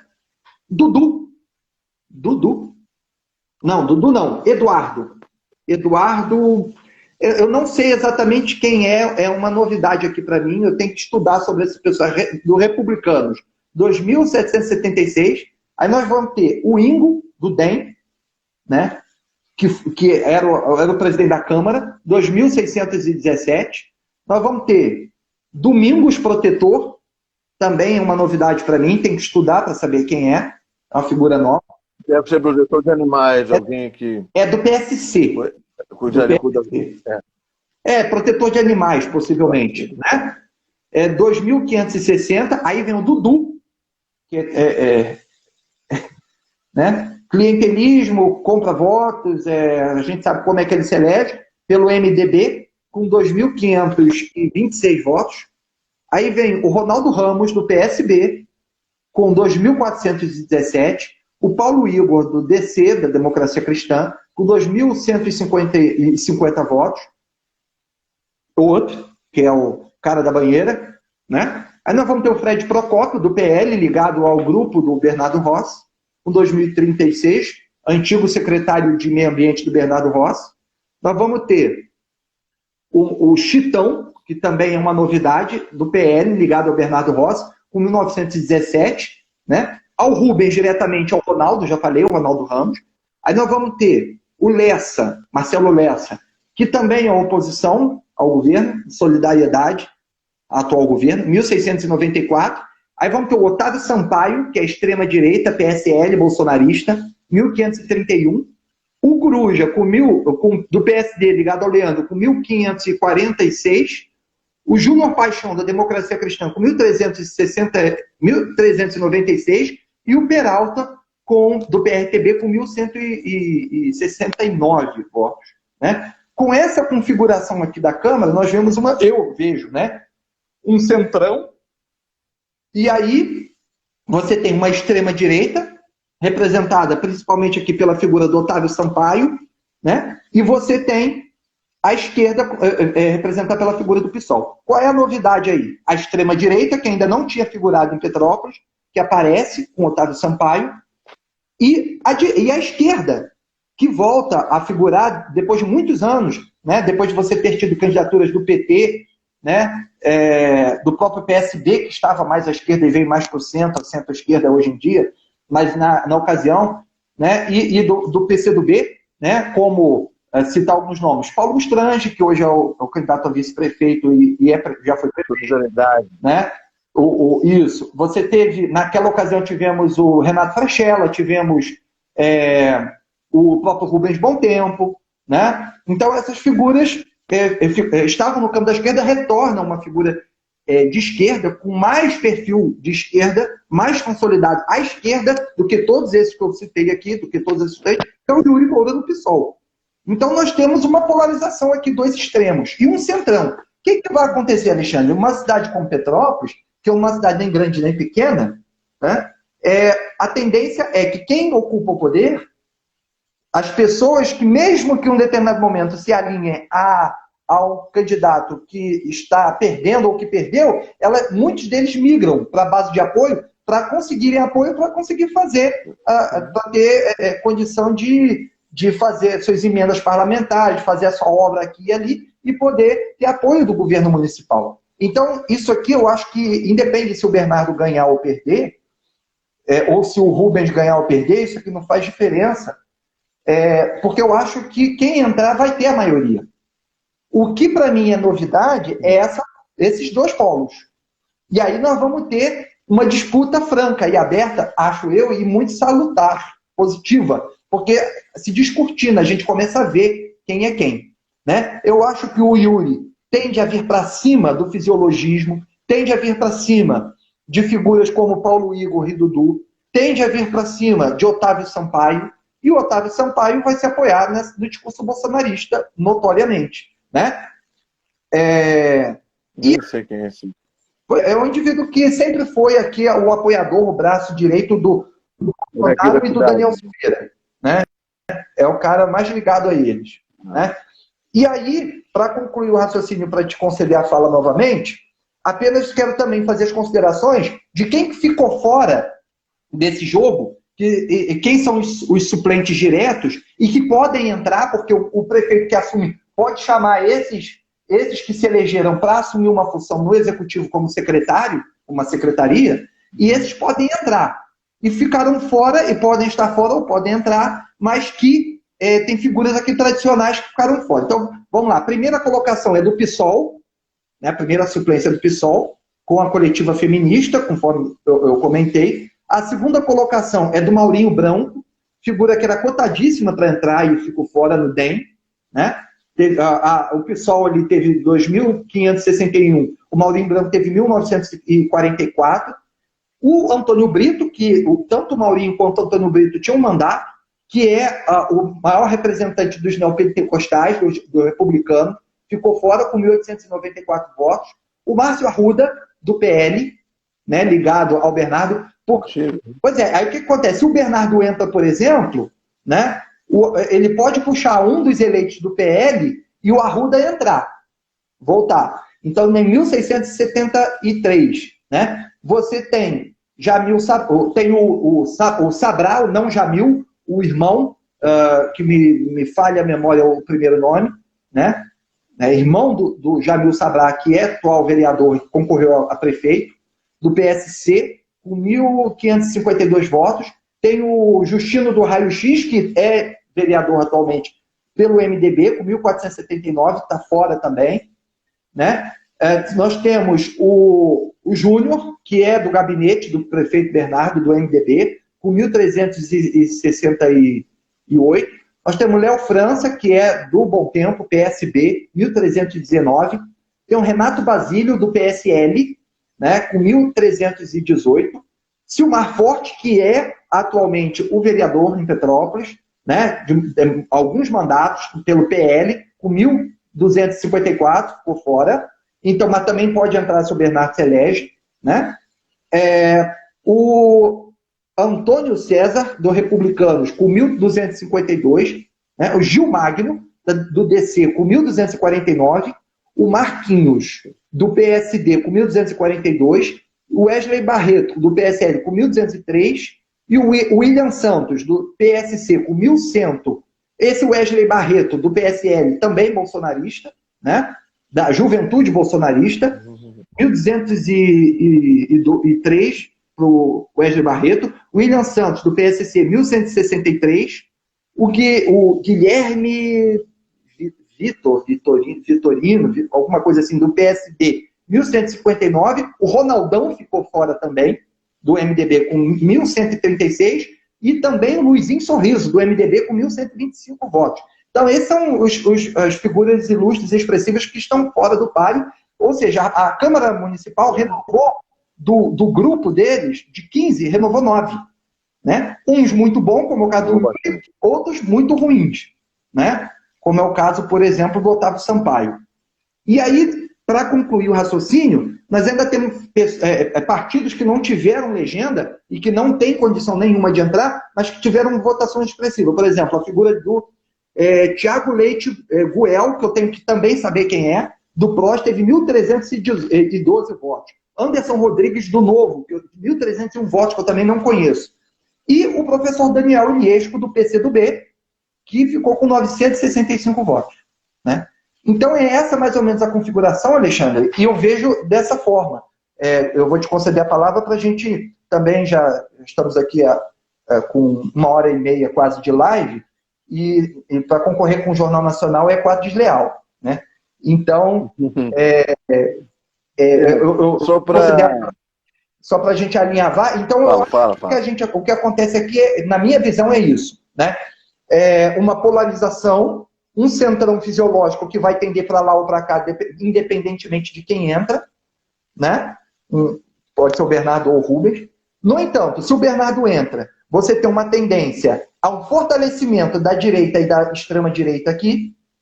E se o Bom Tempo entra, você tem um diálogo com o centro e com a esquerda em Petrópolis. Possibilitando que o Yuri, por exemplo, que é a figura mais importante significativamente, politicamente em Petrópolis, a grande novidade positiva, tenha uma possibilidade de diálogo e de uma condução mais legítima do processo, com possibilidade da gente bater de maneira muito contundente no fisiologismo e na extrema-direita. Eu acho que é mais ou menos isso que está se configurando. Queria que você considerasse e falasse o que você pensa a respeito com o tempo que você precisar.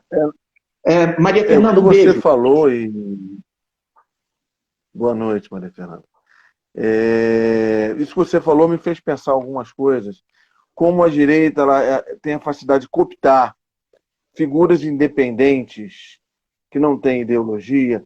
O cara é cuidador, pastor José da Silva. Então eu acho que além dessas cinco representatividades que a gente estava conversando, sonho, né? De você ter um grupo de partidos mais à direita, mais centro-direita, centro, né? Um grupo, né? Congregar esses partidos. Você poderia ter uma sexta opção, que são os independentes. Para que esses independentes tenham uma legenda independente, como tem nos Estados Unidos, para que eles não sejam cooptados. Às vezes o cara tem um reduto eleitoral expressivo, o cara é cuidador de animal, talvez seja. Eu tenho animais, gosto das pessoas, mas aí ele está num partido que usou o prestígio que ele tem para formar coeficiente eleitoral. Eu não sei quanto ele teve, mas ele puxou alguém, certamente. Alguém que, de repente, não pensa como ele. Então, essa figura dos independentes, um grupo de independentes, e fala, não, eu represento os animais. Aí, bom, tudo bem, o cara pode votar por tema.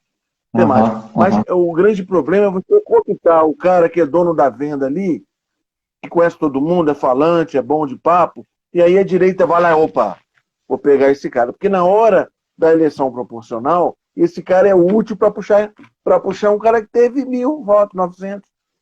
Perfeito. Entendeu? Então eu acho que, fazendo esse brainstorm aqui, com relação a esses 5 grandes caminhos, né, de uma reforma política, teria o 6º independente. Eu digo, não, eu cuido de animais. Vota em mim. Pronto, ele vai trabalhar aí com as pessoas no grupo dele e tal. Porque realmente isso existe, né? Essa cooptação. Essa cooptação de lideranças carismáticas, vamos dizer assim, que são. E aí você vai, chama o cara não tem ideologia nenhuma, vai lá, ele é o cuidador. Aí ele ganhou 3.000 votos. Puxou um cara, um bandidão, puxou um cara que teve 800 votos, mas... Entendeu? Então essa é outra artimanha da direita. A pulverização e essa cooptação a lideranças carismáticas, até do bem, o cara cuida do animal, quer chegar lá para poder levantar essa bandeira, mas aí tem que se aliar a um partido. Normalmente é um partido que não tem uma filosofia, que não tem uma ideologia própria. Que eles desconhecem até isso. Normalmente é assim. E aí vai para o cara que quer um papel em branco. Aí acontece isso. Isso que eu gostaria de falar sobre esse assunto. Exatamente. Que mais que eu não coloquei que você gostaria de considerar ainda? Eu só queria dizer que nós estamos vestidos que lembra um misto entre sangue, o sangue que corre em nossas veias e o vinho tinto da comemoração da vitória do Yuri. É que não tem como mostrar aqui, porque agora tá no final. Talvez apareça, tá no finalzinho. Aqui, ó, caiu, até deixei cair aqui na minha perna. O que tem aqui. Então eu só tô. O que tem aqui é suco de uva. Eu só tô representando, você tá de fato. É suco de uva. Suco de uva, né? Não, eu ainda. Tá aqui. E o vermelho, né? Diferentemente do Jair Bolsonaro, que vai tomar copo de leite, representando a supremacia branca, a gente toma vinho, né, de congraçamento, né, como Jesus Cristo fez, o vinho do sangue derramado por Cristo, é o vinho da luta dos trabalhadores, é o vermelho da luta, né? Então, é isso aí que nós estamos fazendo, não é isso? Sendo um pouco irônico para bom entendedor, como Gregório de Matos Guerra, diria que o prato predileto, até pelo que apareceu no CQC, é galinha molho pardo do Bolsonaro. Não sei se você é isso aí. Galinha molho pardo é o prato predileto dele. É isso aí. O pessoal está comentando ali, ó, Alexandre está falando melhor tudo. A Maria Fernanda, suco de uva foi ótimo, e tá rindo, ó.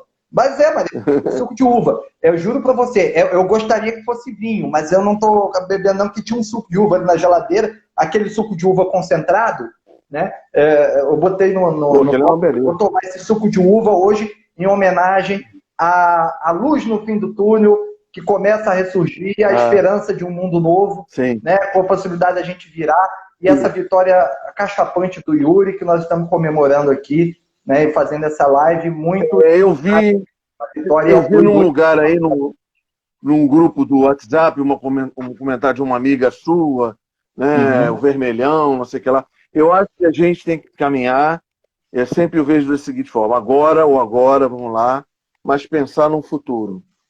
Pensar nessa questão da formação das pessoas boas, pessoas que têm amor no coração, e que estão aí iludidas com um discurso falacioso, mentiroso, odiento. Então, eu estou nesse grupo aí do Eduardo Moreira, do Gessé. Cara, é tão maravilhoso. Eu saio de lá, eu estou com 3 faculdades fazendo online. Uma eu vou sair, que é a mesma, da outra eu migrei. Mas eu vou lá, às vezes eu estou cheio de trabalho para fazer, eu abro lá a plataforma deles, né, o Instituto Conhecimento Liberta, Instituto Liberta, e fico lá vendo uma aula de meditação, uma aula de filosofia. E não é possível que essas pessoas que tiverem acesso a isso, muitas vão enxergar a esquerda como ela é verdadeiramente. Exato. Não esse negócio de vermelhão está ligado ao diabo, pelo amor de Deus. Né? Isso a gente tem que amadurecer. Gente boa, às vezes gente boa. Eu tenho amigos. O vermelho é o sangue. É muita gente boa, sabe? Que está iludida, que está entrando por um caminho que não Olha, o conhecimento liberta mesmo. Isso. A gente faz o nosso trabalho de hoje, mas e a gente perdeu a oportunidade de, além de dar uma dignidade financeira de consumo, não é? E que nós não conciliamos a essa liberdade? Um conhecimento. Eles já estão fazendo, estão criando colégios militares por aí. Exatamente. Colégios militares. A gente precisa ter o contramonto ideológico. Exatamente. É só isso. E já deixo as minhas considerações, né? Seriam a partir disso muito feliz, muito esperançoso. Até o pessoal de Teresópolis, a minha família, comemorou lá. Que maravilha. E vamos lá, mas aí sempre com aquela coisa. Todo mundo junto, não vamos largar a mão de ninguém. Um colega seu também botou no grupo. A gente tem que ter consciência que ele é um só. E ele não é um só. A gente tem que estar junto dele para apoiar, participar. Ele também vai manter esse canal de diálogo de tudo que está acontecendo lá. Quando ele precisar de um apoio democrático, popular, que nós estejamos lá, marcando posição. E aí que a gente consegue. Exatamente. Mandar um beijo aqui também para a Regina. Regina lá de Juiz de Fora, minha amiga também. Queria mandar um beijo, acenou aqui para a gente. Veja, Alexandre, sobre o que você está falando, né? É muito importante isso, porque ele é um de nós lá, como diz a campanha, né? E tem o um e tem o nós. Tem o um e tem o nós.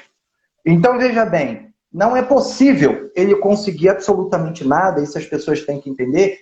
Eu já fiz a minha parte, eu botei ele lá e agora ele que se vire. Com o quadro da Câmara que a gente traçou aqui, se ele não tiver apoio nosso, como é que a gente apoia? Cara, tem uma votação lá, que um tema muito importante da pauta, não sei o quê. Vamos todo mundo para dentro daquela Câmara lá e vamos fazer barulho lá e dizer... Se não votar aqui, eu estou vendo aqui, nós vamos colocar na imprensa, vamos berrar, vamos, entendeu? Fazer manifestação. É só assim que a gente avança. Porque isso é a verdadeira democracia. A democracia, além da representatividade, é a democracia direta, né? No qual as pessoas participam diretamente. Então, ele vai estar fora do gabinete, fora da Câmara, nos bairros, nas comunidades, né? Ele vai estar nos distritos, como se propôs, e nós vamos sair dos bairros, das comunidades, distritos, e vamos para lá, para a Câmara. É assim que a gente consegue fazer com que as nossas pautas avancem com essa configuração, onde ele é apenas um. E ele sozinho, ele não vai conseguir nada. Então nós precisamos estar lá fazendo a pressão. Só assim a gente vai conseguir. Concorda? É isso que eu acho. Concordo plenamente. Estaremos lá. E o que mais que você quer colocar? Fora isso. Muito feliz, muito grato, muito satisfeito e trabalhar para no futuro, né, a gente conseguir mais representatividade, mas sempre, como sintetizando tudo isso, todo mundo junto, quem votou nele tem consciência política, não vamos perder essa consciência, vamos manter, que muitos juntos podemos. E, paralelamente a isso, quem puder acessar esse site aí, que vai te dar muitos argumentos até para poder colocar com as outras pessoas, falar do vermelhão, etc. Então, a gente, na racionalidade, na fé, tem aquele pastor Henrique Vieira, né, aquele que é fantástico, deve ter Leonardo Boff, vai ter representantes de todas as religiões, entendeu? institutoliberta.com.br. Instituto Liberta, eu não estou ganhando nada, eu até pago, mas são R$47. Mas coisa boa a gente tem que falar, Alexandre, coisa boa a gente tem que falar, por que não? 47 por mês. Ué, se é para formação, se é Você tem... Sim, pode falar. Eu fiquei encantado, Léo, encantado. Você tem meditação, você tem inglês, tem chinês, e tem curso também profissionalizante de Excel, tem curso de programação. São 3 pilares, a questão cultural, religiosa e a questão profissional. Então você sai dali, poxa, com uma bagagem fantástica. É muito bom. Exato. Então esse caminho a gente tem construído em 4 anos. A gente não sei, né? Pode falar. Como fazer isso. Não sei como fazer isso com as pessoas. Eu não estou ganhando nada com isso, mas realmente é muito importante. A gente ter a sensibilidade da música, fala da música, história da arte, história da música, história do cinema brasileiro, história do teatro. O cara sai dali, poxa, com todas as cargas negativas do bolsonarismo, do fascismo, eles são lavados e postos para os confins do sétimo ciclo do inferno. Porque aí você sai feliz. Quem é solteiro vai se apaixonar fácil.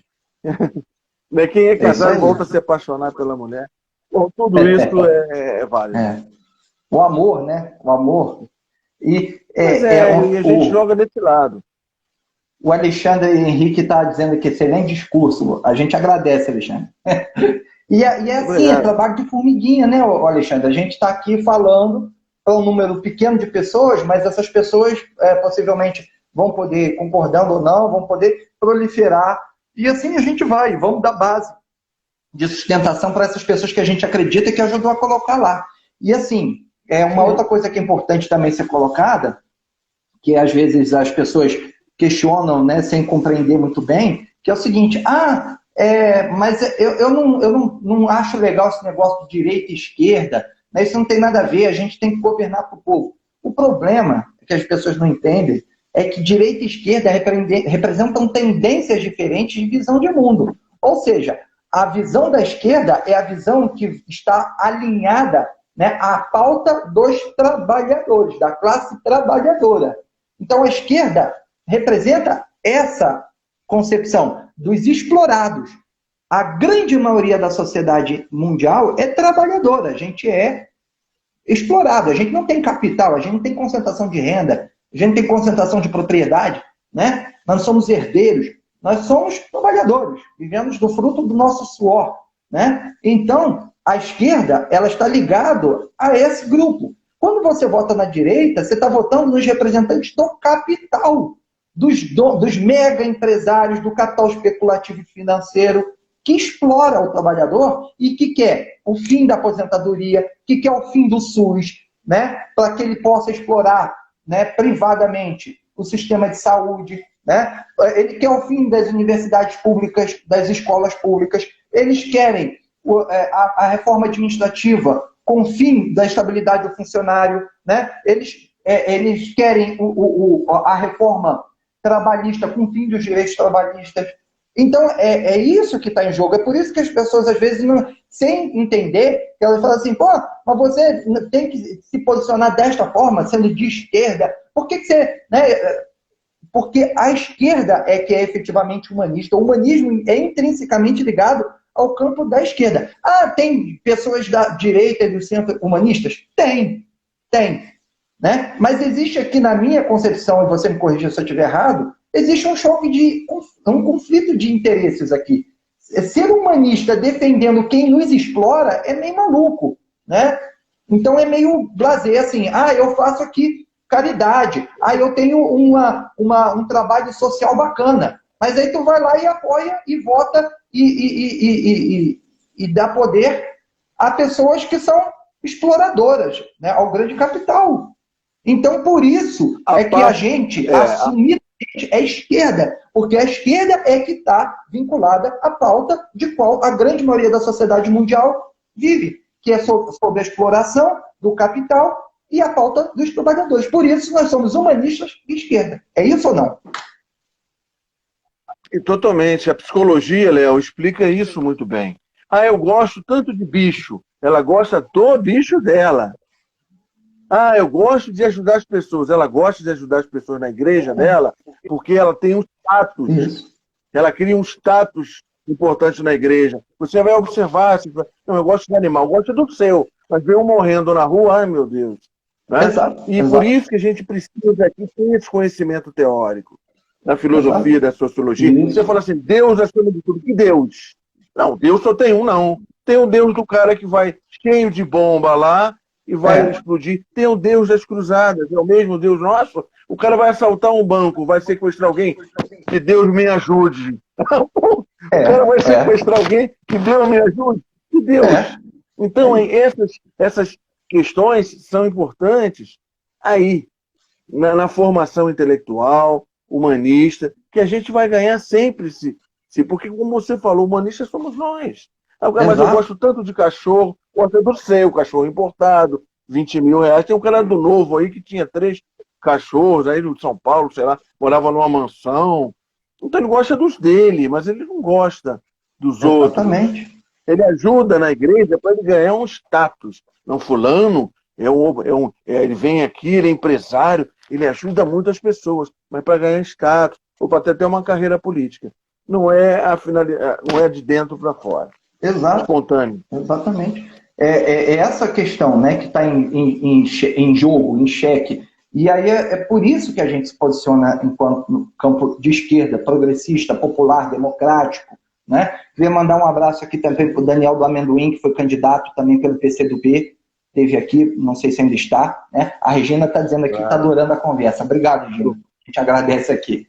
Né? E é exatamente, Alexandre, a gente se coloca dessa forma porque é o que você colocou aí. Né? Não é o bem para o meu amigo, a minha mãe, o meu pai e a minha família e meia dúzia de pessoas. A gente não quer o bem de meia dúzia dos nossos. Eu prego o bem. Bem de quem? Meu e da minha família? Não. De todos. Porque se todos não estiverem bem, né, haverá revoltas permanentes. É natural do ser humano que uma hora ele não aguenta e vai partir para cima. Né? Então, muitas vezes você é atacado pela violência urbana, por exemplo. Por quê?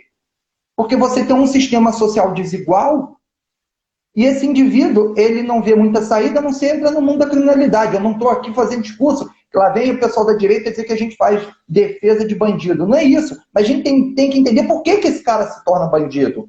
E aí a gente se torna vítima do problema, se a gente estiver defendendo o capital. Por quê? Porque isso vai concentrar a renda, vai fazer com que um pobre roube outro pobre.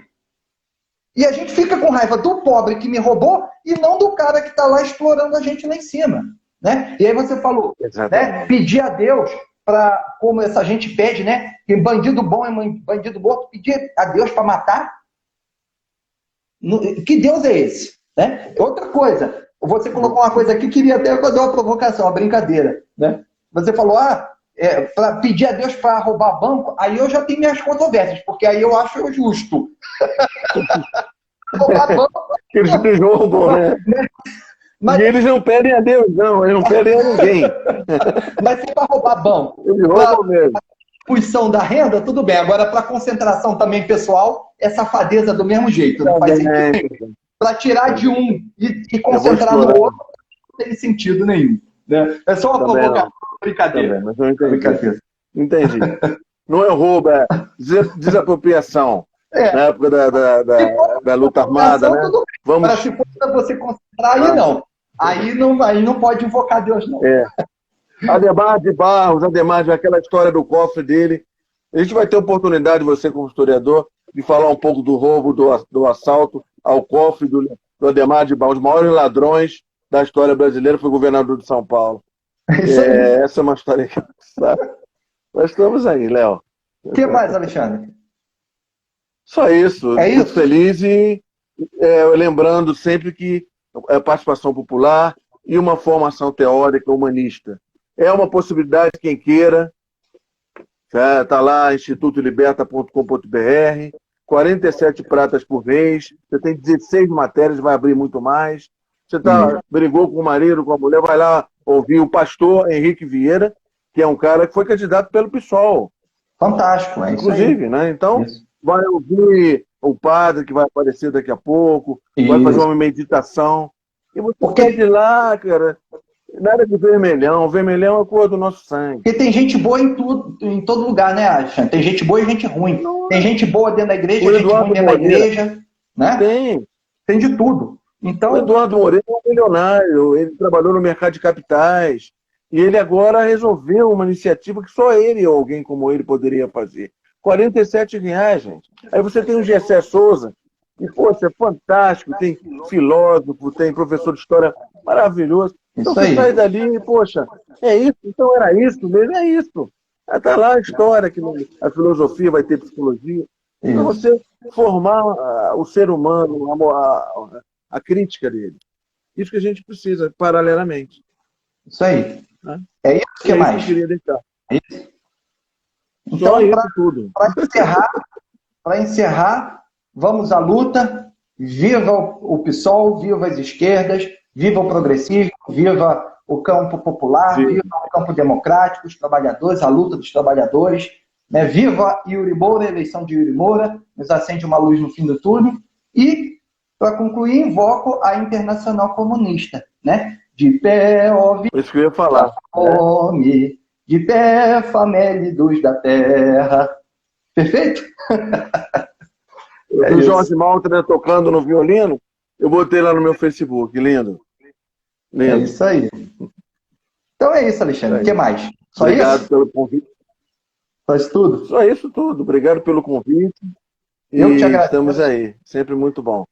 Para dizer ao pessoal aqui que quem faria essa live com a gente hoje é o professor Pepeu Castro, mas ele teve um problema de última hora, né? E o Alexandre nos atendeu prontamente, né? Fui chamá-lo, né? Substituiu à altura, né? Eu falei, quem é o cara que tem o gabarito, assim como o Pepeu, para discutir, né? Uma visão ampla sobre a política que a gente pegou desde a visão, né? Desde a visão macro, né? Da geopolítica internacional até chegar aqui na eleição municipal, até o Yuri Moura. Eu falei, o Alexandre tem plena capacidade para substituir a altura e com louvor. Então, eu te agradeço muito, como sempre, a tua presteza. Eu queria deixar mais uma mensagem. Para me ajudar e ajudar essa luta, que você está sempre junto de mim, me ajudando. Não.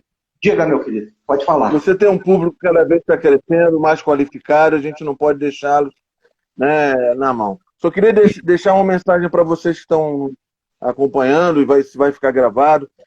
Os aposentados, há uma mobilização nacional para que passe algumas medidas, suspensão do consignado, 14º salário emergencial, né, e margem social.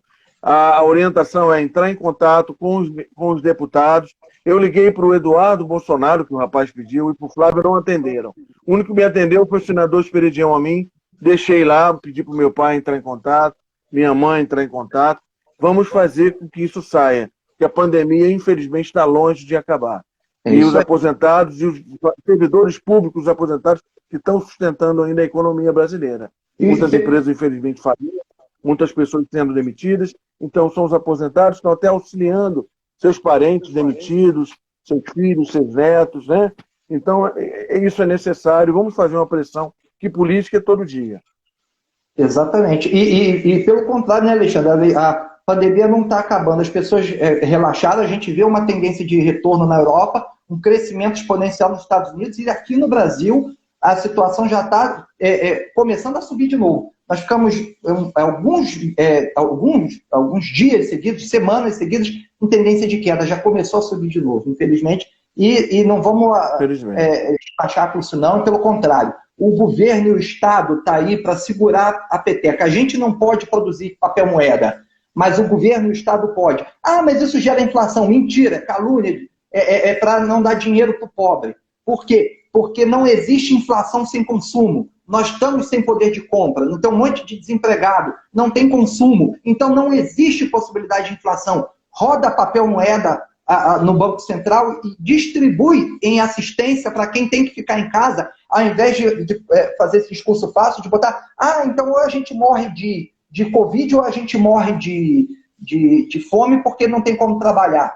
Né? Mas aí a gente, mais uma vez, fica bravo com aquele cara que defende que tem que ficar em casa. Né? Como se eu estivesse defendendo a fome, a miséria e contra o trabalhador. Ao contrário, a gente tem que brigar para que o Estado continue arcando com essa responsabilidade que é dele até que se resolva essa crise. Né? Que o Estado gere papel moeda, entendeu? Que role a dívida, né? Que coloque o dinheiro do Tesouro Nacional para que possa sustentar, para isso que a gente paga imposto. É para, nesses momentos, a gente ter o Estado segurando a piada para a gente. Porque senão não serve para nada. A gente só paga e não recebe nada em troca. Não é isso? E a economia só se sustentou por causa desse auxíliozinho emergencial. Vamos fazer o seguinte, emite papel moeda. Quando você tem um crescimento de PIB, vai ter que emitir mais papel moeda. Então a gente faz uma antecipação. Emite antes, porque com essa circulação da economia, vai aumentar o PIB, ou pelo menos vai deixar de cair como está caindo. Então, aí a gente faz um adiantamento, aí emite um pouco antes, para depois resolver isso. O Delfim Neto tem uma visão, que eu concordo com ele, que é o seguinte, né? Hoje, né? Porque lá na ditadura não foi isso, mas hoje. Mas ele, enquanto intelectual, é igual o Fernando Henrique, intelectual é uma coisa e o político é outra. Mas, enfim, o Delfim Neto diz o seguinte, que, cara, não há problema e é saudável em um país em desenvolvimento ou subdesenvolvido, como é o nosso caso, de nós termos uma ligeira inflação, que circule abaixo dos 2 dígitos, que é abaixo de 10%. Mas até 9% é normal. Por quê? Porque não temos condição ainda de ter uma economia vigorante, de ter uma inflação tão baixinha, porque isso representa o quê? Representa que não há consumo.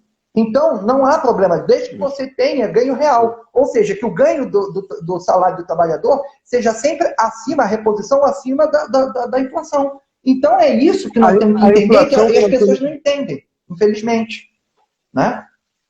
Não é isso? A inflação que nós estamos vivendo não é inflação de demanda, nós estamos vivendo inflação com aumento de tarifa, enriquecimento de produtor rural, com aumento do valor de carga para exportação, com a balança comercial, com a desvalorização da nossa moeda, né? Então está sendo muito bom exportar, a gente está exportando e não tem para ficar aqui, depois tem que importar. Exato. Né? A carne foi aquilo tudo, gasolina aquilo tudo, não é por excesso de consumo não, por demanda não. Aumento de tarifa e aumento de cesta básica.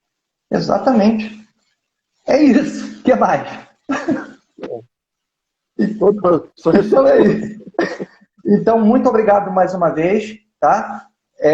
Você Nada, meu Deus. Tem sempre que te agradecer, é verdadeiro companheiro. Companheiro pessoal e companheiro na luta. Então, te agradeço sempre a tua disponibilidade para estar aqui, né, nessa condição aqui também pedagógica, da gente poder falar e fazer nosso trabalho de formiguinha, né? Então vamos em frente, vamos louvar a pequena vitória grande para que enquanto tivermos sobre o solo e sob o sol, enquanto tivermos sobre o solo e sob o sol, esse é o papel. Alexandre, obrigado, querido. Deixa eu só mais uma vez agradecer, né, o pessoal que ficou aqui com a gente até agora, né, o João Miguel, né, a Tânia, né, a Célia e a Regina. Então, a esses, o meu abraço, meu beijo, todos que tiveram e passaram por aqui, e os que não tiveram, mas que vão assistir a nossa live que vai ficar gravada aí. Tá? E um outro grande abraço, um beijo para você, um beijo no coração. Tá bom, meu filho? Um abraço a todos aí, muito bom. Sempre muito bom falar com você. Ótimo, excelente. Então, fica com Deus e vamos à luta. Yuri Moura. Só começou. Vamos à luta. Obrigado. Valeu. Cuidado da largada. Falou. Um abraço, valeu. Até lá.